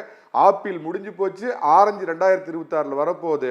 7.5 இல்லாத 4.5 ஆண்டு ஆட்சி கொடுத்த எடப்பாடி பழனிசாமி ஆட்சி வேணுமா, திராவிட மாடல் ஆட்சி கொடுத்த ஸ்டாலின் வேணுமா அப்படிங்கிறப்ப உள்ளபடியே அவருடைய கை ஓங்கி நிற்கும். நிச்சயமா கூட்டணி அப்படி இவர் சொல்றாரு. சீமான இதோட கூட்டணி சேர்ந்தா, அதிமுக சேர்ந்தா மற்ற மொழி பேசுறவங்க ஓட்டு போடுவாங்களா? யதார்த்த கூட்டணி. ஆனால் அதிமுக தலைமைக்கு என்ன என்னோட வேண்டுகோள்னா, எல்லாருக்கும் கதவை திறந்து வையுங்கள். காங்கிரஸ் வரும், கம்யூனிஸ்ட் வரும், விடுதலை சிறுத்தைகள் வரும் அப்படிங்கிறது வேண்டாம். எல்லா கட்சிக்கும் கதவை திறந்து வையுங்கள். அதிமுக தான் ஜெயிக்க போகுதுங்கிற பெர்செப்ஷன் வர்றப்ப தானா அந்த கட்சிக்கு எல்லாருமே வருவாங்க. ஒரு தேர்தலில் ஒரு பிரச்சனைக்காக தண்டித்த மக்கள் மீண்டும் அதே பிரச்சனைக்காக தண்டிக்க மாட்டார்கள். நன்றி சார். திரு பிரியன், முதல் அடிப்படையாக ஒரு விஷயம் சொல்கிறேன். அதிமுகலையும் பாஜகவோட கூட்டு சேரணும்னு நினைக்கிறவங்க இருக்காங்க, பாஜகலையும் அதிமுகவோட கூட்டு சேரணும்னு இருக்காங்க. துணைத் தலைவர் சீனிவாசன் என்ன சொன்னார், பாஜக அதிமுக சேர்ந்தாதான் திமுகவை தோக்கடிக்க முடியும் அப்படின்னாங்க. இவங்களுக்குள்ள ஒரு எண்ணம் என்னவா இருக்குன்னா, திமுகவுக்கு எதிர்ப்பு ஓட்டுகள் பிரியக்கூடாது, அது பிரியாத பார்த்துக்கணும்னு எண்ணம் அதிமுகவில் இருக்குது, பாஜகவில் இருக்குது. அதனால 26 என்ன பார்லிமெண்ட்லேயே நடக்கலையே சார். பார்லிமெண்ட்லேயே 2 பேருமே நடக்கல. பட் அசம்பிளி போகும்போது அது நடக்குமா நடக்காதான் இப்போ நம்ம சொல்ல முடியாது. அதனால் கூட்டணி அமைக்கிறதுக்காக இப்போ நேற்று ஒரு அறிக்கை விட்டாருங்க அண்ணாமலை. வக்ஃப் போர்டு விஷயத்தில் திமுகவும் காங்கிரஸும் அரசியல் செய்கின்றன அப்படின்னு அண்ணாமலை அறிக்கை விட்டார். ஆனால் அதிமுகவை பற்றி ஒரு வார்த்தை அதில் இல்லை. அதிமுக எது தானே இப்போ அறிக்கை விட்டுருக்காங்க. அதிமுக அவர் கண்டிக்கலை. ஏன் கண்டிக்காத பேசாமல் இருக்கார். ஸோ தெர் இஸ் ஒரு சாஃப்ட் கார்னர் அங்கே போயிட்டுருக்கு. அது உண்மை. 26 என்ன ஆகும் சொல்ல முடியாது. இன்னொரு விஷயம் வந்து 20% ஓட்டு அதிமுக வாங்கிடுதுன்னு சொல்கிறாங்க. 22 இடத்துல போட்டி போட்டு நீங்கள் 19% வாங்கினீங்க. இந்த வாட்டி 33 இடத்துல போட்டி போட்டிங்கல்ல, 10 இடம் அதிகமாக போட்டி போட்டிங்க இல்லையா? அதனால் அது வந்து ஒரு பெரிய விஷயம் கிடையாது. அது பேச முடியாது. இன்னொன்று வந்து அதிமுக வாக்கு வங்கி சரிந்து இருக்கிறது. சென்னையிலையும் மதுரையிலையும் தென் மாவட்டங்கள்ல மிக குறிப்பா நாஞ்சில் நாட்டில் ரொம்ப கடுமையான சரிவு இருக்கு, புள்ளிவரம் இருக்கு. ஆமாம், அந்த சரிவு இருக்குன்றது எல்லாம் அந்த சரிவு இருக்குன்றத ஒத்துக்க மாட்டேங்கிறாரு இபிஎஸ். அதை ஒத்துட்டு தான் சரி பண்ணுறதுக்கான முயற்சிகள் இறங்கணும் அவர். அப்போ நம்ம என்ன சொல்கிறோம்? பிரிஞ்சு போனவங்களாம் சேருப்பா, சேர்த்து ஒரு மக்கள்கிட்ட வந்து ஒரு நம்பிக்கை கொடுங்க, கட்சி ஒன்றா இருக்குன்னு அப்படின்னு சொல்கிறோம். சார், நமது கழகம் ஆரம்பித்தார் SDS 84. உங்களுக்கே தெரியும், 150 இடத்துல போட்டி போட்டார். 86 எம்ஜிஆர் எழுத்து ஊழல் புகார் கொடுத்தார் கவர்னர்கிட்ட. 87 எம்ஜிஆர் இறக்கிறதுக்கு முன்னாடி SDS கூப்பிட்டு கட்சியை கலைச்சி சேர்ந்துருந்தார். எம்ஜிஆர் மாதிரி ஒரு பவர்ஃபுல்லான லீடரை SDS கூப்பிட்டு சேர்த்தார். ஜெயலலிதா அவங்க ஆரம்பியப்பனுக்கும் ஜெயலலிதாவுக்கு உள்ள அந்த இது உங்களுக்கு தெரியும், ரிலேஷன்ஷிப் எப்படி இருந்துன்ட்டு. 91 ஆட்சிக்கு வந்தோடனே ஜெயலலிதா ஆரம்பியப்பனை கூப்பிட்டே மந்திரி பதவி கொடுத்தாங்க. அப்போது ஒரு தலைவன் என்பவன் கட்சியை பலப்படுத்துறதுக்காக என்ன வேணால் செய்வான். அவனுக்கு நம்பிக்கை இருக்கணும் அவன் பதவி மேலே. அப்போ எடப்பாடி என்ன பண்ணணும்? தன் மேலே நம்பிக்கை வச்சு எல்லாரையும் சேர்க்கணும். அவங்க வந்தால் நம்ம பதவி போயிடுமே இருக்கக்கூடாது. கட்சி நலன் கருதி எடப்பாடி வந்து எல்லாரையும் சேர்த்தாருன்னா 76 வலிமையாக இருப்பார். திரு தமிழ்மணி சார். சார், ஒரு மிக முக்கியமான விஷயம் என்னுடைய கருத்து. வரப்போகிற விஜயனுடைய கட்சி வெற்றி கழகம் மாட்ட வெரைட்டிஸ் ஒரு 6லேருந்து 7.5% ஓட்டு பதிவாகிற வாக்கில் அவங்க வாங்குவாங்கன்னு என்னுடைய கணிப்பு. தவறாக போனால் போயிட்டு போட்டோம். அது அவர் திமுகவை தமிழ்நாட்டு ஆளுங்கட்சியை அட்டாக் பண்ணி தான் அவங்க ஓட்டைத்தான் பிரிப்பார். அது திமுக கூட்டணிகள் மத்தியில், கட்சிகள் மத்தியில் ஒரு சிறு பயத்தை உண்டாக்கியிருக்கிறது. திமுகவை அட்டாக் பண்ணால் திமுக எதிர்ப்பு பிரியுமா, இல்லை ஆளுங்கட்சி ஓட்டே அவருக்கு போட்டுருவாங்களா? இல்லை சார், திமுகவை அட்டாக் பண்ணால் இங்கே திமுகவுக்கு விழக்கூடிய ஓட்டு ஒரு 6 to 7% அவருக்கு போக வேணாம். அவர் திமுகவை அட்டாக் பண்ணி தான் நிற்கிறார் தேர்தலில். அவர் பிஜேபியை பண்ண மாட்டார். செத்த பாம்பு எடப்பாடி அட்டாக் பண்ணி யாருக்கு லாபம், என்ன லாபம் அதில்? அதனால் அவர் வாங்கக்கூடிய 6 to 7.5% வாக்கு சதவீதம் என்பது திமுக கூட்டணி இழக்கிறது. திமுக கூட இருக்கிறவங்க அதை கருத்தில் வைத்திருக்கிறார்கள். விஜய் வந்து எல்லோராலும் ரசிக்கப்படுற ஒரு நடிகர். அவருக்கு ரசிகர்கள் வந்து எல்லா கட்சியிலும் இருப்பாங்க. அதிமுகவில் இருப்பாங்க, கம்யூனிஸ்டில் இருப்பாங்க, திமுகவில் இருப்பாங்க, பிஜேபி ஆட்கள் இருப்பாங்க, எல்லா கட்சிக்காரங்களும் இருப்பாங்க. 100க்கு 100 ரைட்டுங்க. அப்படியே வந்து ஒரு குறிப்பிட்ட அவர் வாங்குற ஓட்டுன்றது எல்லா இடத்துலையும் தானே கொஞ்சம் கொஞ்சம் போகும். சார், நடிகர்னு நீங்கள் சொன்னீங்க. நான் அரசியல்வாதி விஜயை பற்றி பேசிகிட்டு இருக்கிறேன். நடிகர் எல்லாரும் ரசிப்பான், கரெக்ட். நான் ஒன்றும் இன்ஃபேக்ட் ஆண்களை விட பெண்கள் அதிகங்கிறது என்னுடைய சொந்த கருத்து. அது போயிட்டு போகட்டும். ஆனால் அவர் அட்டாக் பண்ணுறது இன்னைக்கு எதிராளியாக களத்தில் நிற்கிறது திமுகவை தான். ஆளுங்கட்சியை தான் அவர் அட்டாக் பண்ணுவார். அவங்க ஓட்டை தான் பிரிப்பார். திமுக ஓட்டை அவர் பிரித்து எடுத்துகிட்டு போனால் அதிமுக ஓட்டு தானாக அதை மேட்ச் பண்ணி மேலே வந்துடுன்றார். மீண்டும் நான் ஜாதியை சொல்லுவீங்க. கொங்கு வேளாளர் அன்று வன்னியர் அல்லாத பிற அதிமுக ரெட்டையில வாக்குகளை சீமானு இன்னும் தட்டி தூக்குவார். சீமானுக்கு 7% வாக்கும் எடப்பாடியை பலகீனப்படுத்தி தான் ஜெயலலிதா இருக்கும்போது 1% வந்தவர், 8 வந்தவர், ஜெயலலிதா பலகீனப்படுத்தி தான் வந்திருக்காரு. அவர் திமுகவையும் கலைஞரையும் எதுக்காத எதிர்ப்பா மற்றவங்க வந்து எதிர்த்துற போறாங்க பேசுவாங்களாங்கிறதே இன்னும் ப்ரூவ் ஆகல. நான் இன்னும் சொல்றேன், இது 2வது விட அவர் எதிர்த்து பேசிட மாட்டாரு. அப்படி எதிர்த்து பேசினாலும் ஓட்டு விழாது. அப்படி எதிர்த்து பேசின சீமானுக்கு எடப்பாடி ஓட்டு தானே டிசிபேட் ஆகி நான் வன்னியர் நான் வெள்ளாள கொண்ட ஓட்டு தானே சீமானுக்கு கிடைக்குது. ஃபேக்ட் இது. நான் ஜாதியை பற்றி சொல்ல வருத்தப்படுறேன். பட் உண்மை அதுதான், டேட்டா அதுதான், சர்வே அதுதான். இன்னொன்று என்னன்னா, இங்கே வந்து பிஜேபி உத்தரப்பிரதேசம், ஹரியானா, அஸ்ஸாம் மாதிரி தமிழ்நாட்டிலே நம்பர் 1 வரதுக்கு தான் முயற்சி பண்ணுவாங்க. சட்டமன்றம் அவங்களுக்கு முக்கியத்துவம் இல்லை. 2029 அவங்க முக்கியத்துவம். அதனால 2வது இடத்துக்கு தான் அங்கே போட்டி. பாஜக அணியா எடப்பாடி பழனிசாமியா? தனித்த சக்தி எடப்பாடி பழனிசாமி தான். அக்செப்ட், அவர் சொல்றதை நான் அக்செப்ட் பண்றேன். ஒரு அணியா தேமுதிகவை எடுத்து எடப்பாடி 3வது தள்ளக்கூடிய வீகத்தை தான் பாஜக எடுப்பாங்க. சார், சகோதரர் சொன்ன கருத்து ஒரு 2-3 ஜாதி இல்லை வேறு வேறு காரணங்களுக்காக ஓட்டு சீமானுக்கு போச்சுன்னு சொன்னார். அந்த கருத்து சரின்னா எதுக்காக ஓபிஎஸ்ஸையும் சசிகலாவையும் உள்ளே கூட்டிகிட்டு வரணும்? ஜாதியில் ஓட்டு தான் வேறு வேறு மாதிரி போயிடுச்சு. அவங்கள கூட்டிட்டு வந்து ஜாதி ஓட்டு வருங்கிறது இல்ல, அவர் வேற ஒரு மாயை. அவர் சொல்ற ஒரு லாஜிக் வந்து திமுகவை காட்டமாக சீமான் எதிர்க்கிறார், திமுகவை விமர்சிக்கிறார். அவர் எல்லாரையுமே இல்ல இல்ல எல்லாரும் அதே வேலை திமுகவை எதிர்க்கல. அதுவே இல்லை. சார், மன்னிச்சுக்கங்க. எடப்பாடியை சித்தப்பா. அண்ணா சமாதியை உடைக்கணும், ஜெயலலிதா சமாதியை உடைக்கணும், அதெல்லாம் சொல்லுவாங்க அவர் யோசிச்சே பேசுறது இல்ல. எடப்பாடி அதிமுகவை சார், தமிழ்நாடு சார், அவரு நீங்க ட்ரம்ப் நீங்க நீங்க ஏதாவது பேசிட்டு இருப்பாரு. இல்ல சார், கூர்ந்து பாருங்க, திமுகவையும் கலைஞரையும் இன்றைய முதலமைச்சர் ஸ்டாலின் அவர்களையும் விமர்சிக்கிறதுல 100% பங்கு கூட ஜெயலலிதா அவரை விமர்சிக்க மாட்டாரு, அதிமுக விமர்சிக்க மாட்டார். நான் சொல்ல வர பாயிண்ட் சார் சொன்ன பாயிண்ட் இறந்த ஜெயலலிதாவை யார் சார் எதிர்ப்பா? இப்ப இன்னைக்கு போய் அவர்தான் ஒரே வார்த்தையில இறந்த கருணாநிதி ஏன் உடப்புட்டாரு. இறந்த கருணாநிதி ஏன் எதிர்க்கிறார் சீமான்? சார், அவர் ஏன் பாடுறாரு? சார், சீமான் கருணாநிதி இறந்து போயிட்டாரு. இல்ல இல்ல பாயிண்ட் அது இல்ல. ரெலவன்ட் பாயிண்ட் அது இல்ல. அவர் சொல்ற வர பாயிண்ட் வந்து ஆன்டி டிஎம்கேவை வலிமையாக சீமான் பேசினா திமுக ஓட்டு அவருக்கு போல, மாறாக திமுகவை எதிர்க்கிற அதிமுக காரங்க ஓட்டு தான் அவருக்கு போயிருக்கு. மறக்க இல்ல, திமுக ஓட்டு அவருக்கு போகலைங்கிறத நான் மறுக்கவே இல்லை. அவர் ஒரு தமிழ் தேசியம் சொல்லிக்கிட்டு இருக்கிறார், எனக்கு இன்னும் புரிஞ்சுக்கல, கற்றுக்கல என்னன்றதை அவருக்கு சொல்லக்கூடும் ஒரு. ஆனால் திமுகவுக்கு நான் மருத்துன்னு சொல்லலை அவரால், தயவு செஞ்சு புரிஞ்சுக்குங்க. திமுகவுக்கு வரக்கூடிய பாதிப்பு விஜயாளன் தான் நான் சொல்கிறேன். இல்லை, இது விஜயகாந்த் வரும்போதும் ரெட்டேல ஓட்டு தான் பாதிக்கப்பட்டது, கமல்ஹாசன் வரும்போது ரெட்டேல ஓட்டு தான் பாதிக்கப்பட்டது. இவர் 214 போடுறாரான்னு தெரியல, போட்டுட்டாருன்னா பாதிக்கப்படுறது தோத்து போன கட்சிகளில் தான் பாதிப்பு இருக்குமே தவிர வெற்றி பெற்றவங்கள்ட்ட பாதிப்பு இருக்காது. மேலும் அதில் 2011 கலைஞர் தெளிவாக இருக்கிறாரு. இது விஜய்க்கு ஆதரவாளர் ஜெயலலிதாவுக்கும் அவங்களுக்குள்ள போட்டின்னு தான் தலைவா பட விஷயத்திலே சொன்னார். இப்போ ஸ்டாலினும் எங்களுக்கு சம்பந்தம் இல்லாதவருங்கிறத தான் மெயின்டைன் பண்ணிட்டு போகிற, ரொம்ப கிளவராக தான் அதை டீல் பண்ணுறாங்க. சிஏ அவர் எதிர்த்தும் போது கூட 39 திமுக எம்பிக்களில் ஒருத்தர் கூட விஜய் சிஏ எதிர்க்கிறாரு, விஜய் ரசிகர்கள் ஓட்டு எங்களுக்கு வரும்னு கேட்கல. வேறு வழி இல்லாமல் அவர் மைக்கை போட்டு சீமானுக்கு மறைமுக ஆதரவு கொடுத்தாருங்க தான் 2024 வரலாறு. நன்றி. நீ எதை சொல்ல வந்தீங்க? இல்லை, இப்போ உங்கள் ஓட்டு இதில் வந்து பார்த்தா 80% வந்து உட்கட்சி பூசல் அப்படின்னு வந்திருக்கு இல்லையா? ஆக்சுவலாக அதிமுகவில் நடக்கிறது என்னென்னா, அந்த லெவலில் பேசும்போது என்ன தெரியுதுன்னா, பூனைக்கு யார் மணி கட்டுறது அப்படின்றதான் விஷயம் அங்கே நடக்குது. ஏன்னா ஒரு விஷயத்தை கலப்பின பிறகு அது புஸ்வானமாக போயிடக்கூடாது, அது வந்து வெடிக்கணும்னு நினைக்கிறாங்க. அப்போ கலப்புறது வந்து வெடிக்கணும்னா எல்லாரோட ஆதரவும் தேவையாக இருக்குது. செயற்குழுவில் இது வெடிக்குமா இல்லையான்னு தெரியும். செயற்குழுவில் வெடிக்குதா, மணி ஏதாவது ஒலிக்குதான்னு பார்ப்போம். உங்கள் அனைவருக்கும் நன்றி. மீண்டும் சந்திப்போம். இது கேள்வி களம், மக்களின் மேடை.